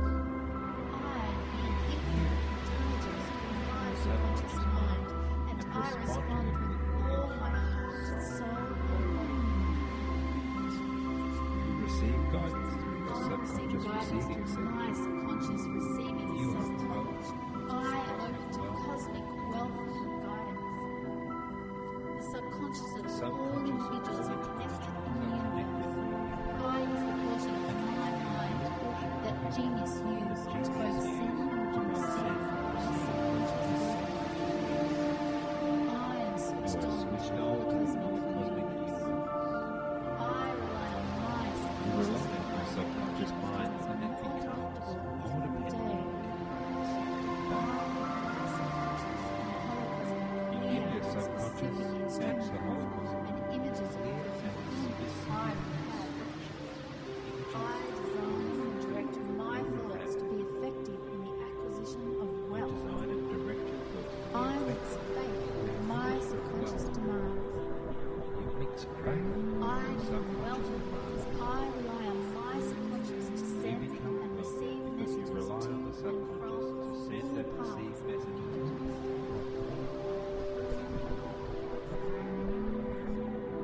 I program my subconscious mind Positive with visualization. visualizations.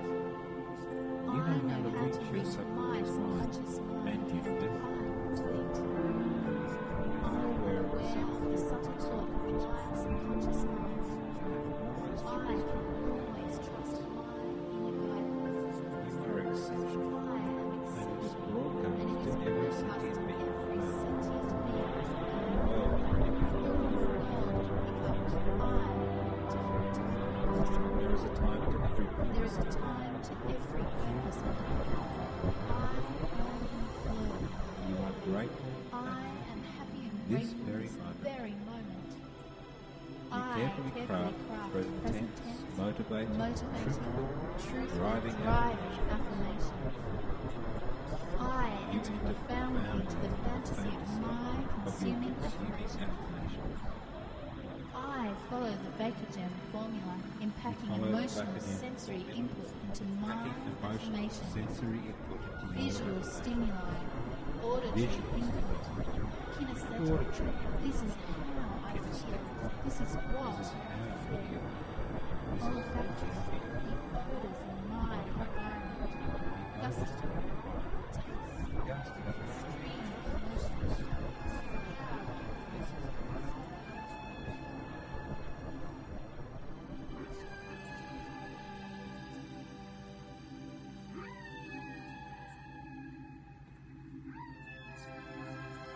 And as you enjoy every moment, feeling nurtured and supported by infinite intelligence, you can also take this opportunity to communicate, to form a partnership with infinite intelligence by summoning up the vision of your future, your definite chief aim in life. Imagine now your life as you wish it to be. In all the detail you have constructed, bringing it into your awareness now in vivid and vibrant detail. And with the same feeling and emotion with which you remember what happened yesterday, remember now the feeling of having that life. How do you feel having this amazing life? How does your body feel? How great are your relationships? How does your bank account look? And your other sources of income? How much free time do you have to fill with whatever your heart desires?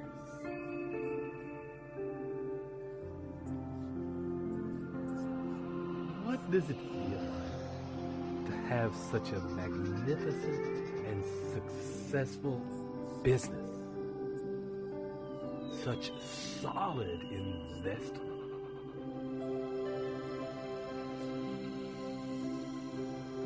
How does it feel to be so supported by your mastermind degree? Knowing that they are there to make you richer and richer, as you are there for them also. How confident do you feel knowing you have at your fingertips all you need to know to make as much money as you like, as well as knowing that you have the help and the organization behind you to fulfill whatever plans you decide to set into motion?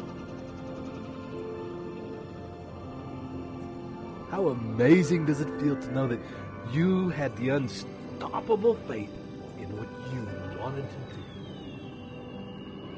and that you followed it up every step of the way with powerful and focused actions until you made it happen.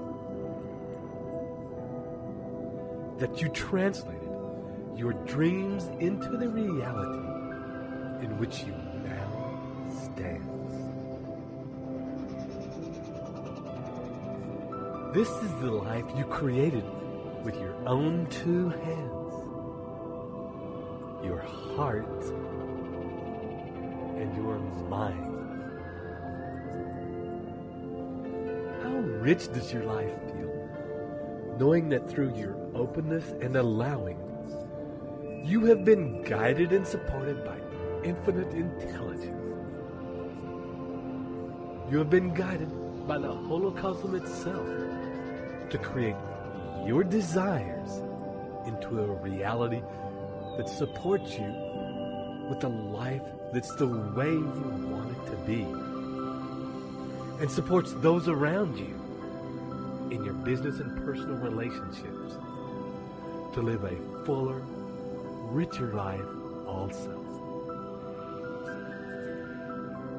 How proud do you feel knowing that your example, your success, your fullness as a person can become a guiding light for those just starting their journey of realizing their dreams?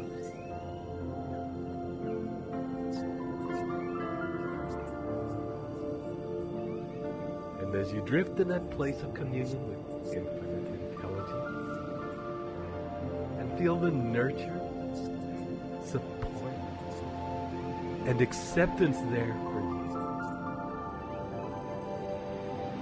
allow these visions, feelings, and passion to pulse out like waves out into the universe, vibrating in harmonic magnetic sympathy to the tone that connects all things. So that even now, those situations, circumstances, and ideas, those actions, those people needed to manifest your desires, are moving by the law of magnetism and entering your life at the ready to create those perfect combinations to bring this life of your dreams into reality.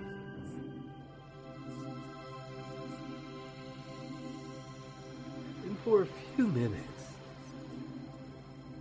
allow any thoughts, ideas, questions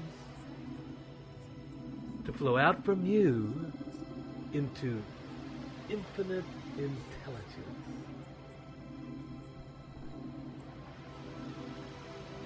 And at the same time, open yourself to accepting any feedback, answers, guidance,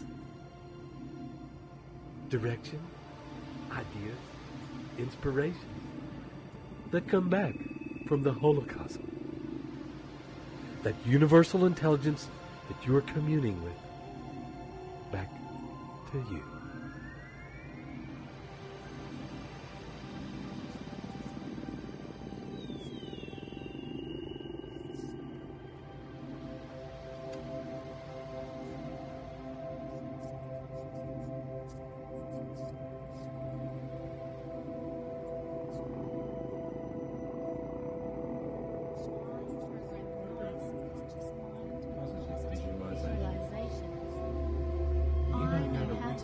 My subconscious mind, and I do it. You are aware of the subtle talk of my subconscious mind. You can always I trust my inner guidance. You are exceptional. I am exceptional. And it is broadcast to every sentient being on Earth. All the world can pick up that you are a different type of person. I am a different type of person. There is a time to every purpose. There is a time to every purpose under heaven. I am in flow.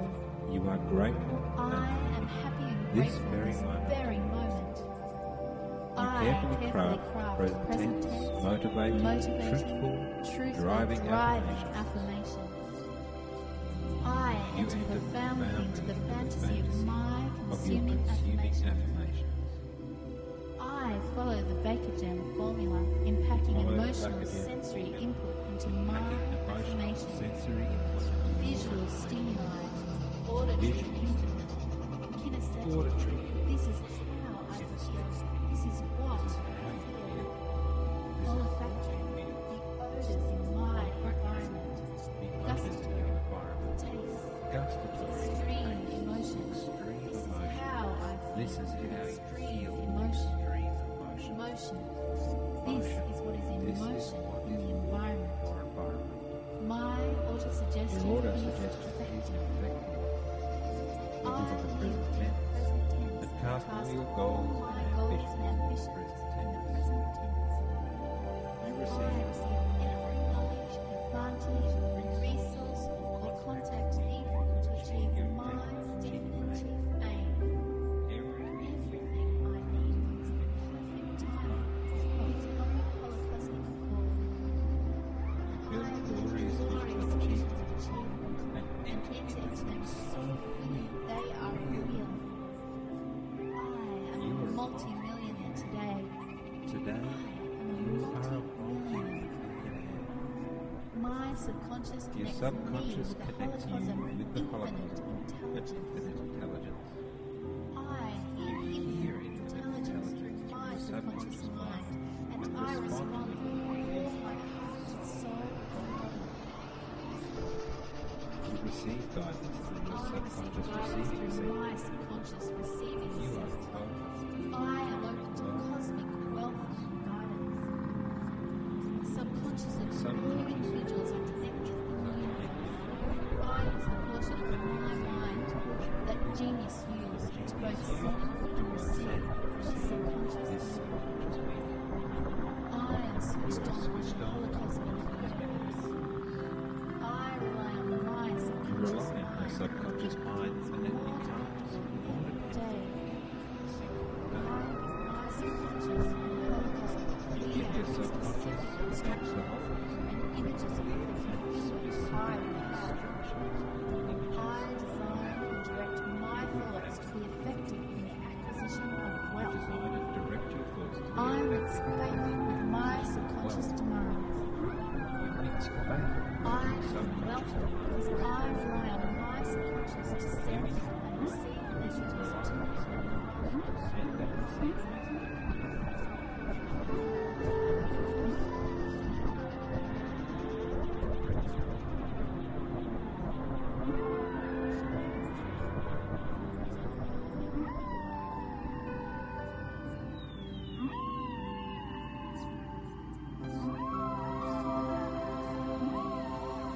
And on your next deep out breath, acknowledge the answers, ideas, and inspirations that you've shared with infinite intelligence in request from your subconscious, in your normal words, that you wish to leave the lines of communication open and be able to return here with ease.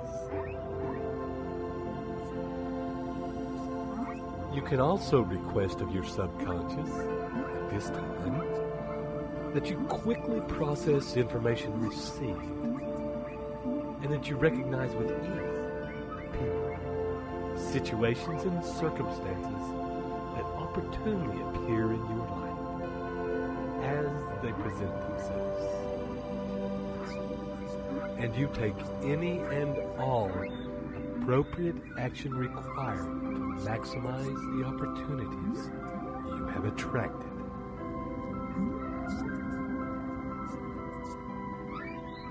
And in a moment, your breathing will deepen. And each breath bring you back toward now and into your body now. Your consciousness and focus returning to this moment right now. And to the place where you're lying or sitting. Feeling your edges, breath deepening, and each in-breath now becoming fuller and filling your limbs, your fingers and toes with life and energy. And coming fully in now. 1, 2, 3, 4, 5. Halfway back now. 6, 7. Moving and stretching. 8, 9. Opening your eyes. 10. And thank you so much for allowing us to share this beautiful space with you and to be part of your creative process. This is Ted Ciuba and Mike Gardner, wishing you journey well.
Welcome to your opportunity to use the power of your brain to develop and live the new Think and Grow Rich principles in your life.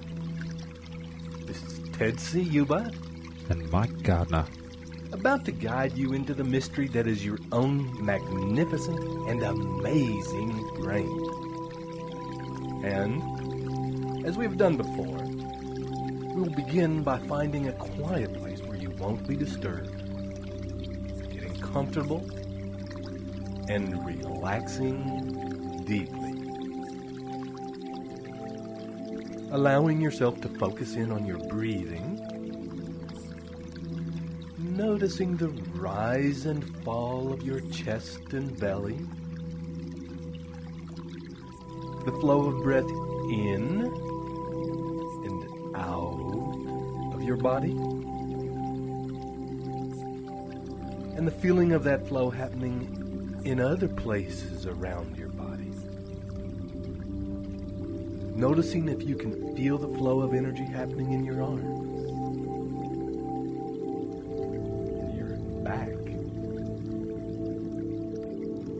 Feeling the breath flowing up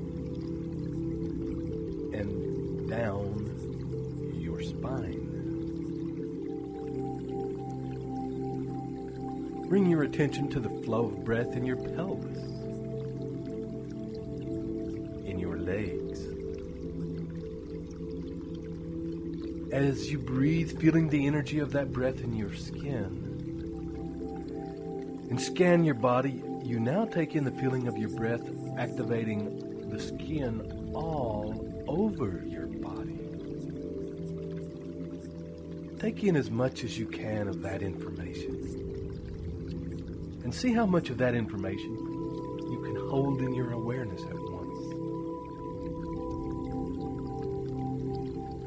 And now, take a deep breath.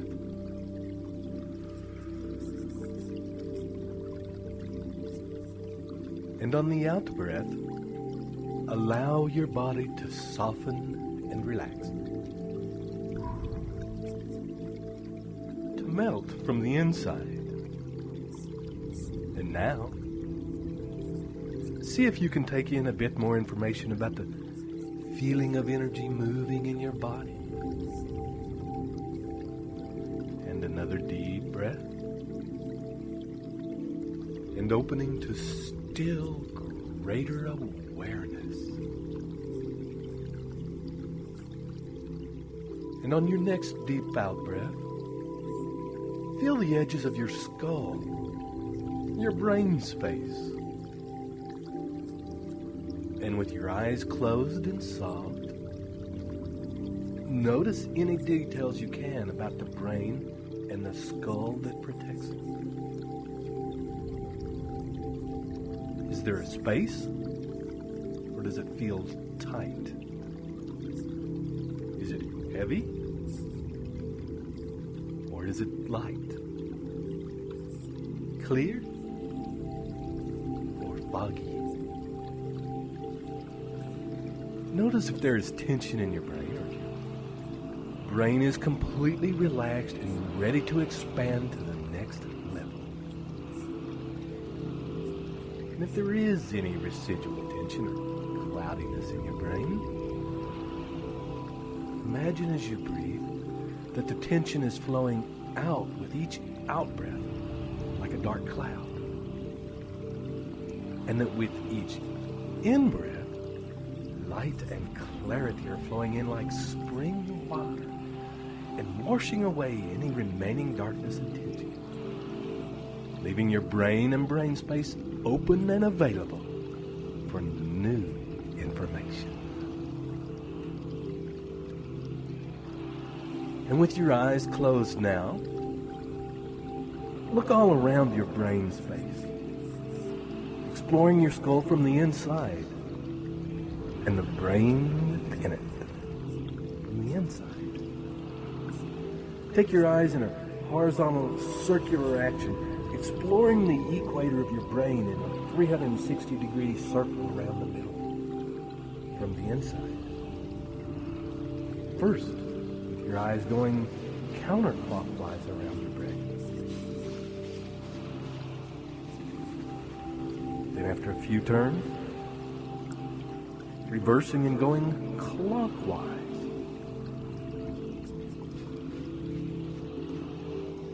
Then changing again and using your eyes to explore the center of your brain.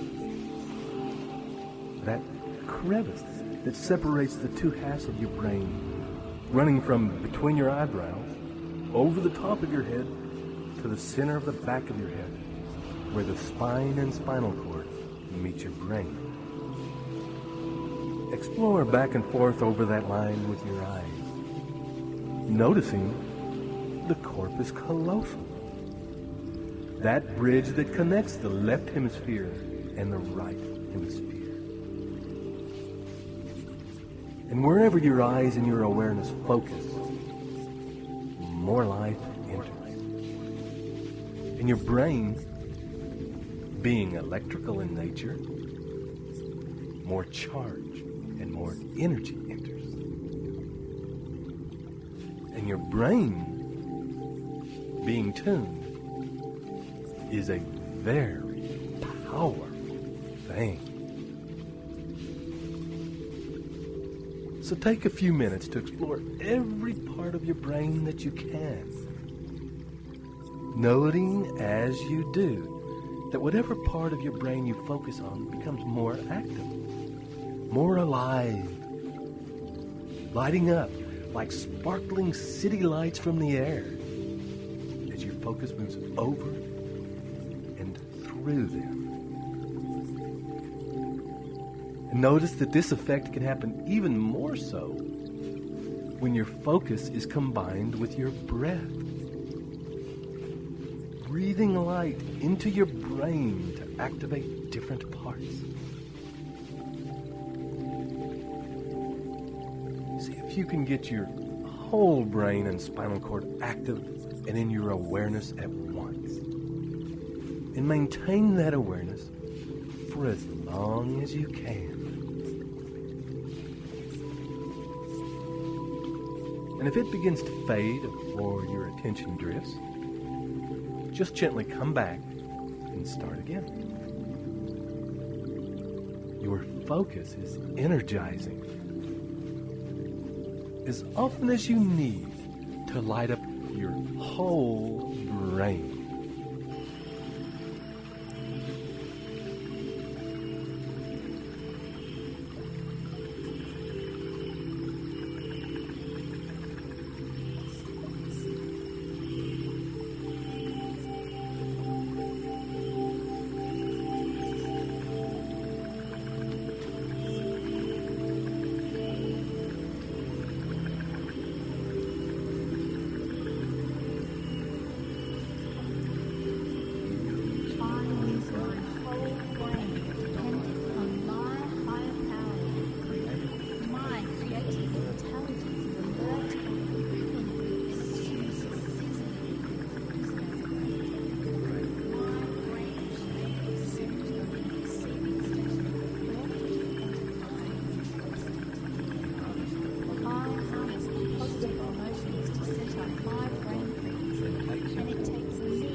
automatically into wealth.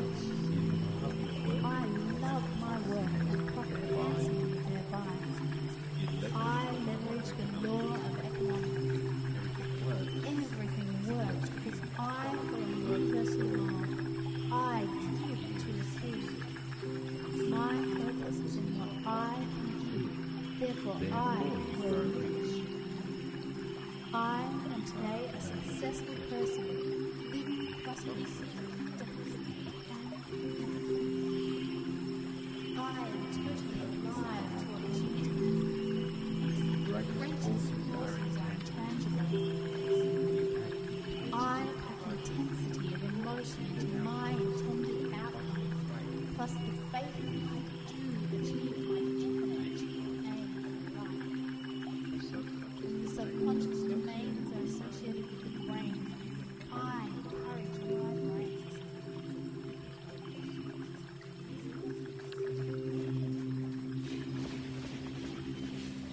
And with your brain now feeling more alive than ever, begin to focus your attention to a point along the line between the center of your eyebrows, in the corpus callosum, in the center of your brain. Turning your eyes toward that midpoint, that specific point, the center of your brain. Focusing now all your awareness to that point, allowing that place to come alive and fully charged, tuned, and activated.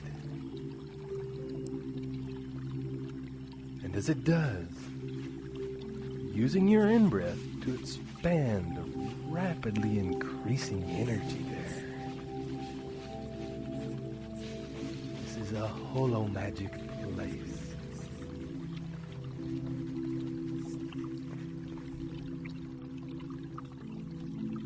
Using each in-breath now to draw energy from the rest of your body to that point.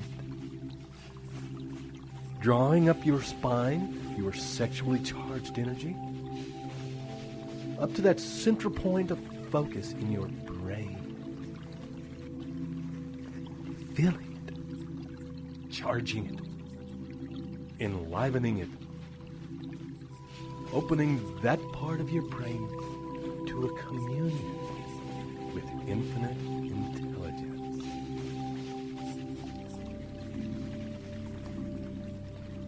Opening to an exchange where your desire for certain experiences and ideas is answered by infinite intelligence.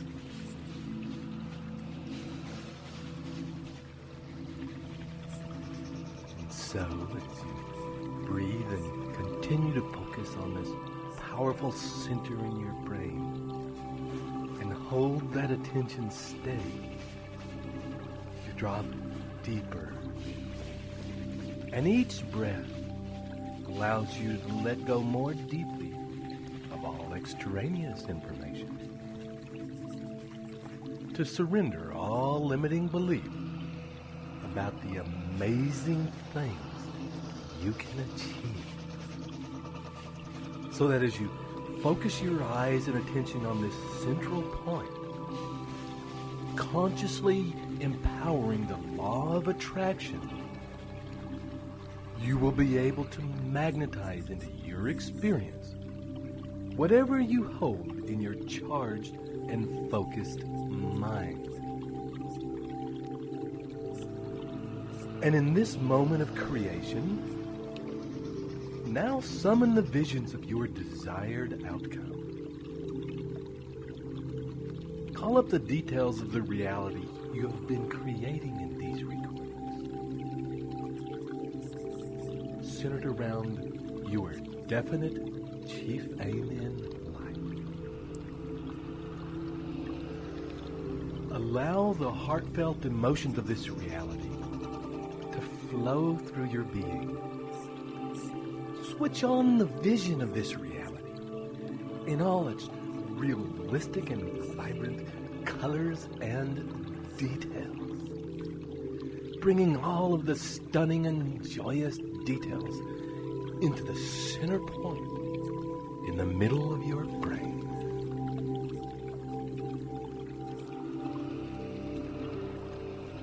Hold there.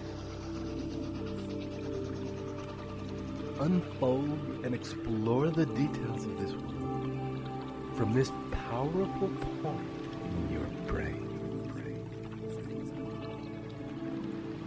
Feel how you enlivened and charged your brain with the focus of your awareness. And how that energy and that charge is also activating and charging your vision, making it more real, more tangible, more alive. Fully immerse yourself in this world now from the central part of your brain. With your eyes turned inward towards the center, live this experience more fully as you have lived every day up to this moment.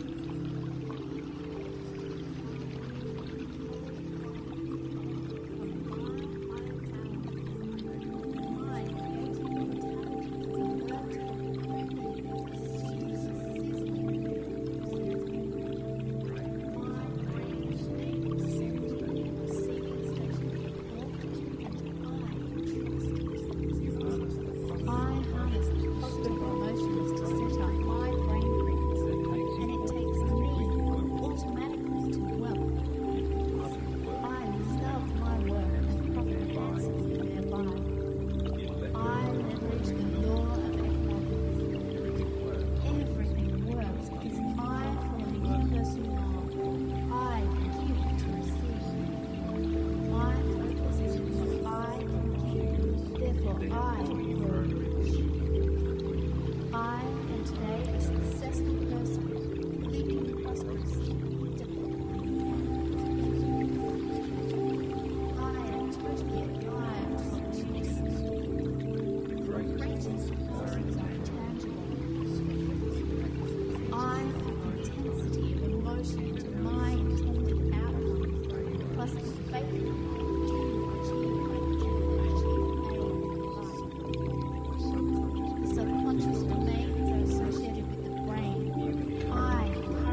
As you continue now to breathe easily and deeply, your energy and attention remains focused in the center of your brain.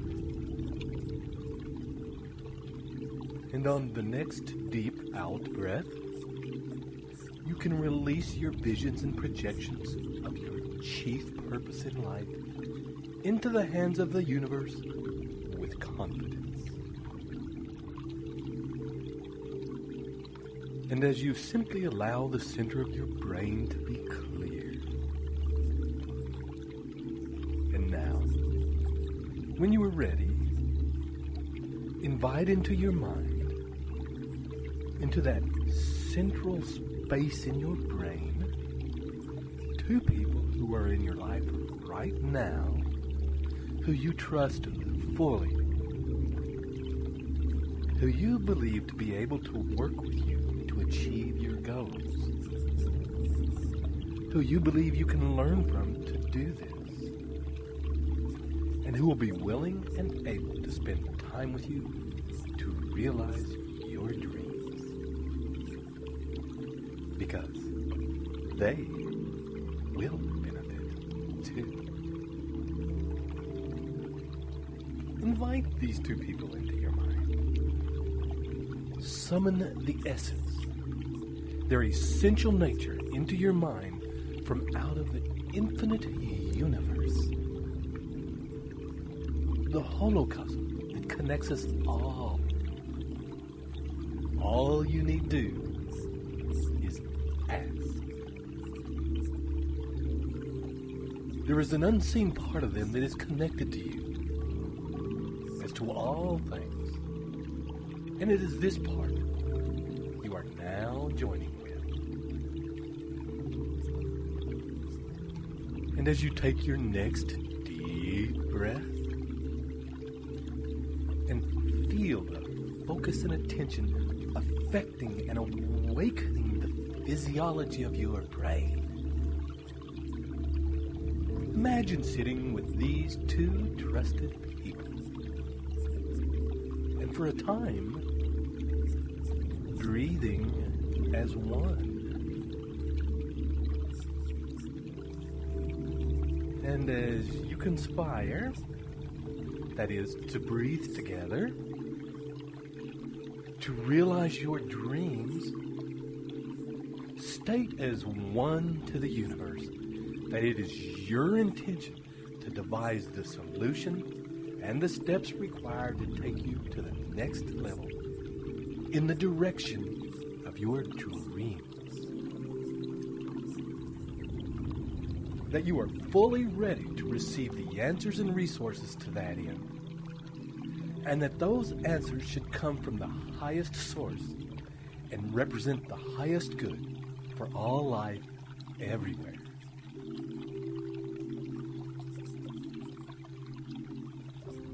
And as you state that as one to the universe, imagine in your mind a discussion of ideas between the three of you.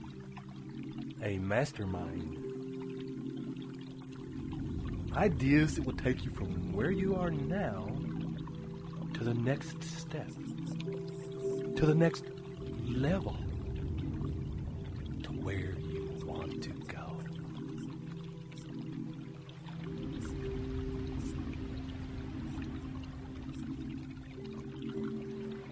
Allow ideas to flow unhindered, and also allow ideas, once presented, to evolve, to morph, to grow into bigger and more streamlined ideas. At this time, don't disregard any thought that passes through.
energies, the insights, the guidance,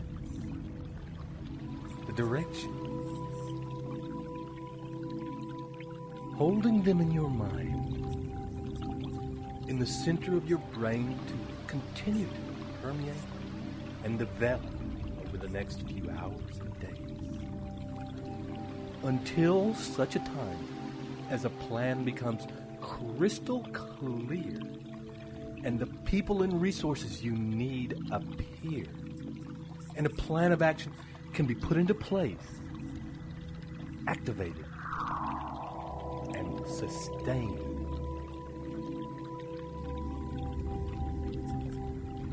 And over the next few breaths, begin now to come up from this deep place you've been in. Release your attention from that central point of your brain. And allow your consciousness now to expand to notice your whole being. Wiggling your fingers and your toes now. Perhaps move a slight bit in your arms and legs. And coming back in. 1, 2, 3. Feeling more here than ever. 4. Acutely aware of this moment. And this moment, 5. Opening your eyes. And as you enjoy full waking consciousness, make your first plan of action to have an actual discussion, if you can, with the two people with whom you experience the mastermind, your discussion of ideas. And follow up on any ideas that become ripe as a result of that mastermind, or ripen over the next few days. Your brain is now fully activated to be the ultimate tool to you in achieving the life of your dreams. This is Ted Ciuba and Mike Gardner, wishing you live up to your true worth and journey well.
Welcome, friend, to this final recording designed to instill the new Think and Grow Rich mindset into the depths and workings of your mind and to activate those behaviors in your life. This final and most important of all the principles will help align you with the infinite intelligence of the universe so that you work hand in hand with that intelligence, so that you live every day with universal intelligence supporting your life. This is the nature of your creative genius, and a thing that will, with practice, allow you to rise above normal everyday thoughts and actions and inspire you to think and act out of your own greatness and magnificence so that you can reap the rich rewards that result from that. This is Ted Ciuba and Mike Gardner, ready to take you on this last journey so that you can discover and work with your own sixth sense. So, take a moment and let's get started.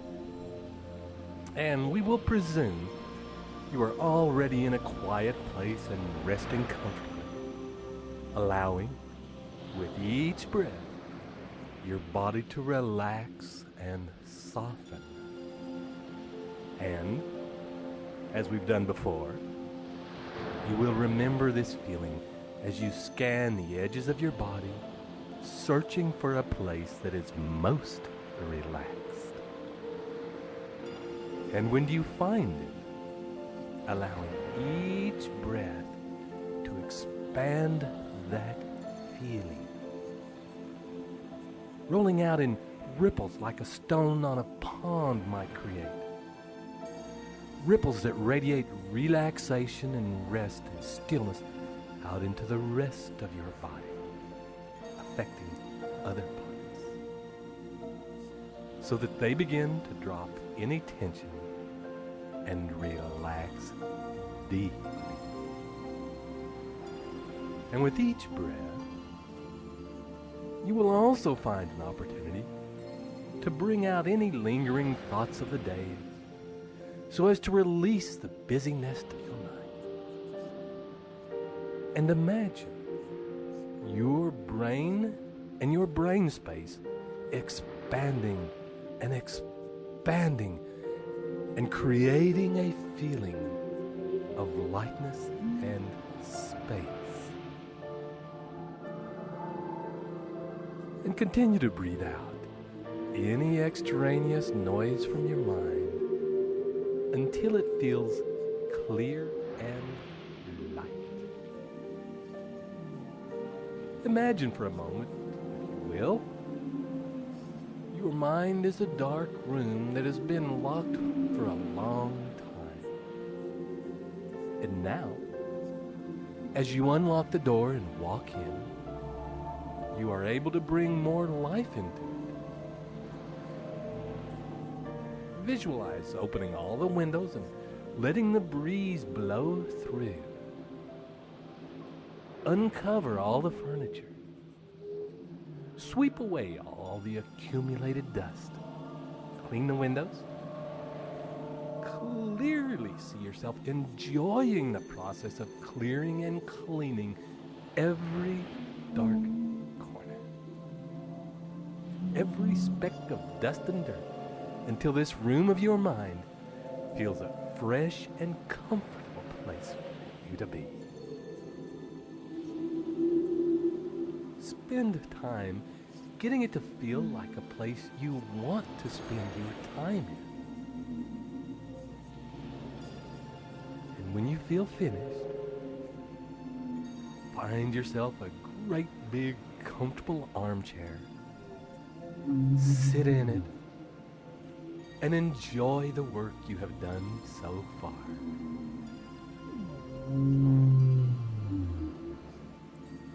And after a time, gently getting more and more comfortable in that chair and closing your eyes. And on the next deep in-breath, and beginning to expand, as you have done before, up and out of the place you are in. Out, out, out. Into the space above the planet. And each breath taking you further out, past the edges of the solar system. Seeing your surroundings quite clearly as you expand now out of the galaxy and out and out, out into clear space.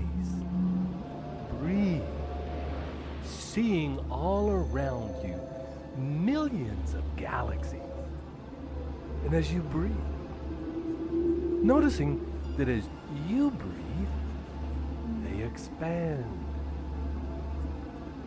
The whole universe seems to breathe in, as you breathe in, and as you exhale, the universe exhales. You are at the center. You are it, and it is you.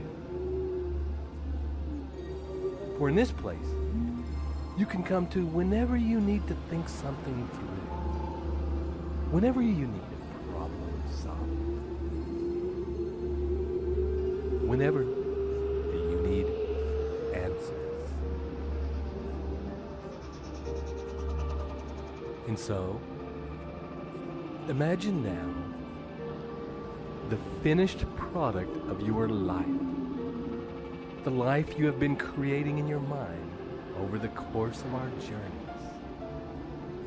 Summon now, as you have done so many times, and especially pay attention to the parts that you have already achieved.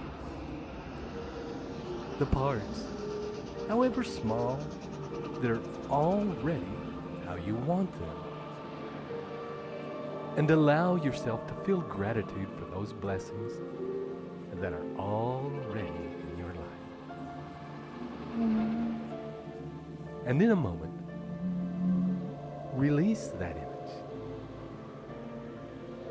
and turn your attention to the parts that have not been realized yet. Hold them in your mind. In your vision is something that needs to be changed. A problem solved. A request and desire for those experiences. Hold them in your mind until you feel that your subconscious has taken that information in, has absorbed, and has begun to process it. Then, let it go. Release that picture and allow your mind to clear of thoughts, to become still. And as images, words, ideas begin to flash through your mind, simply let them appear. Taking mental notes of the ones that feel most powerful. And then releasing them. Becoming still and clear in awaiting more information.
gently now, allowing your mind to be at rest, open, expanded, and connected to the infinite intelligence of the universe. May be of value at this time to thank that intelligence for answers you have received so far. And when you are ready, return now gently, and in your own time, back to the room of your mind, to find that it contains a very large round table with many chairs. Take time to take in all the details. The shape of the chairs, the feel of the table, the color, the material of which it's made.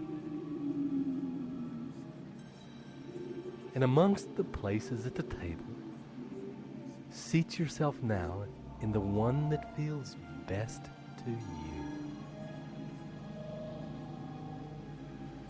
When you are fully seated at this table in this room of your mind, clean and light-filled through your efforts,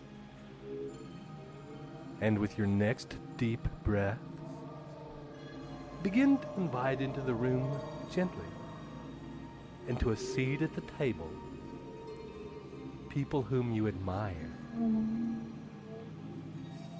people whose life, skills, personality, passion, and wisdom you personally wish to emulate.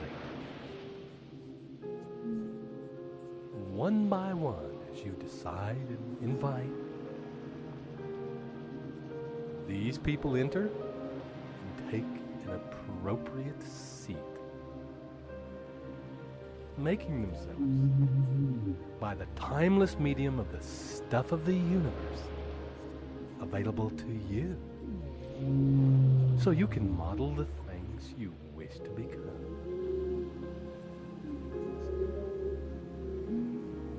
Remember, as you choose, these people can be alive or deceased, can be fully known to you or intuitive, people you have met and know, and people you would like to meet.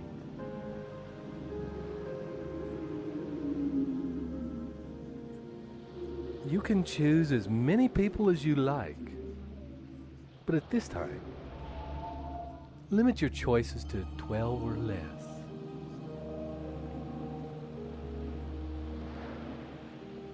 And when you are all seated at the table, you can begin to chair the meeting by going around the table and addressing each participant by name and stating to them what it is about them that you admire and what it is you wish to emulate. What particular part of their personality you desire to develop in yourself. For example, Tony Robbins, I admire how you, following the exact message that you preach, put it together for a billionaire's fortune in a few short years. I wish that you teach me the same. Take a couple of minutes now to thoughtfully address each member of your assembled council and allow for the possibility of a response from each of them, perhaps sharing with you ways in which you can develop that trait.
paper, situation, my goal.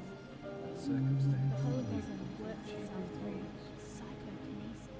The Holocaust The works superconsciousness takes form. the superconscious takes form. I am tapping into the same expanded brain genius.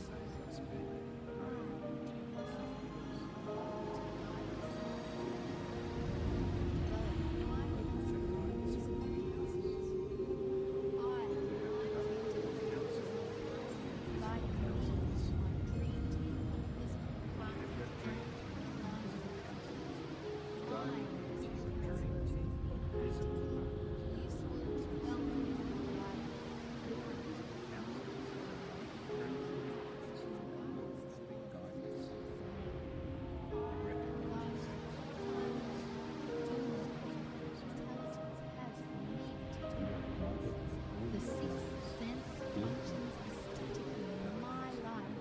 New ideas flash into my mind. I receive inspiration.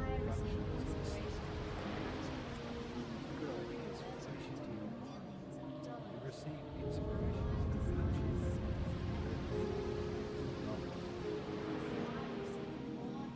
Desire serves magnetism. You receive more inspiration.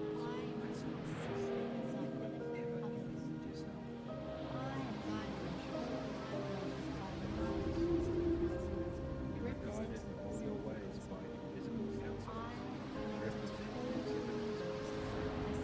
You are connected to all the universe. You send and receive consciousness. You are in touch with the spirit that is all the universe. You are the spirit.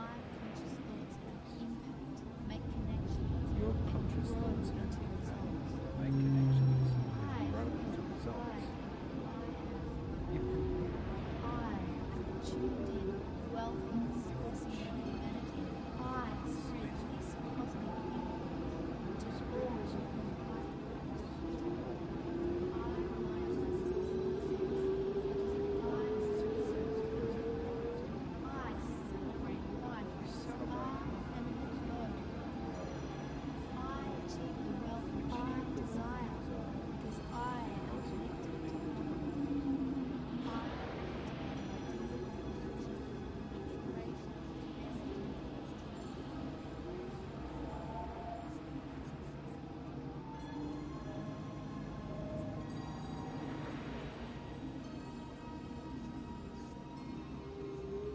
Good. And when you have finished making your introductions to these people, people who represent to you your ultimate mastermind group, and to embody traits that you wish to unlock in yourself, introduce these people to the project at hand. Visualize and project the goals you have been creating with the help of these recordings. Share with them the stunning and beautiful life you are creating in all its contribution, its fullness, its depth, detail, motion, and emotion. Show them the sort of person you wish to become, the kind of lifestyle you wish to lead. Demonstrate the relationships you have created, the house you live in, the car you drive. Reveal to them this image of your family life, your love life, your financial life. Allow them to witness you in your business, in your glory, in your majestic success. Show them how much joy and happiness you have in your life. Share with them your current plans and ideas for achieving this reality. Open the vault on all your ideas, plans, and desires around what you intend to give in return for this life. What exactly do you, at this point, intend to offer the world in order to realize the reality of your perfect life?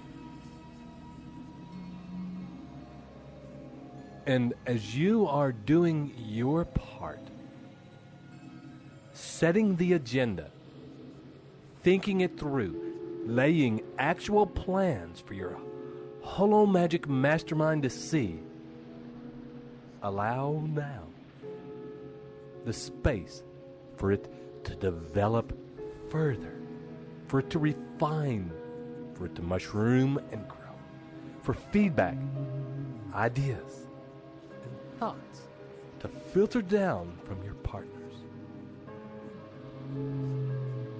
making your plan so much more certain of accomplishment.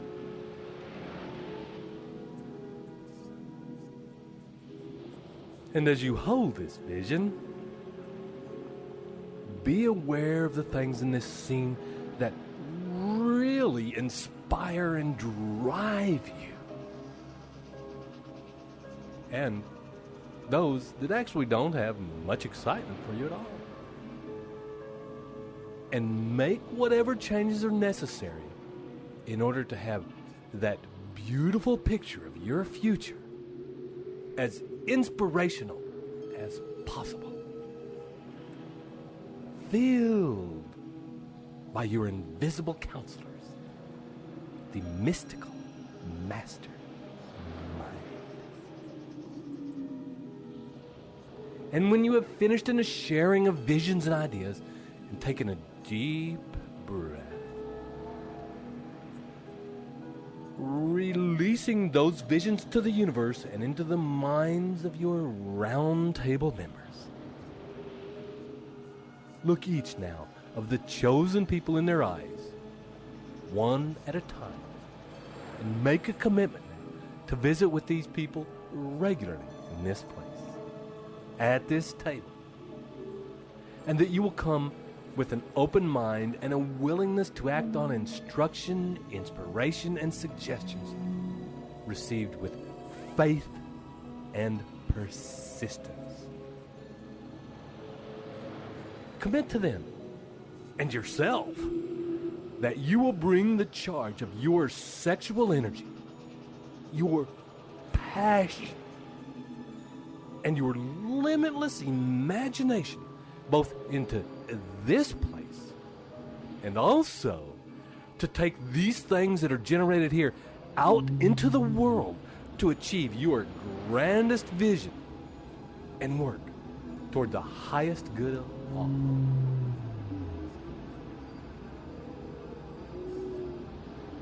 And when you have made that commitment to them, to yourself, and to the universe, take a deep breath, relax, and smile, because you now have access to all the tools you need to live your dreams. You now have in your consciousness the master key to achieving whatever it is you want to achieve, to unlock the door to life's bountiful riches. You are well on your way, and infinite intelligence is already manifesting the situations and circumstances to bring that reality to you. Through the law of attraction, you work in partnership with you, with the universe, to create that reality. And with each breath now, as you are coming into full waking consciousness, is the knowledge that with each step you take using your principles and your dreams, the glory of your grandest vision is crystallizing into tangible form right before your eyes. 1. Coming up. 2. 3. Coming up. 4. 5. Fully awake now. Come into this moment and this place and begin to live up to your highest in the highest of all. The reward is worthy of your effort. This is Ted Ciuba and Mike Gardner, wishing you live your greatness and journey well. Journey well.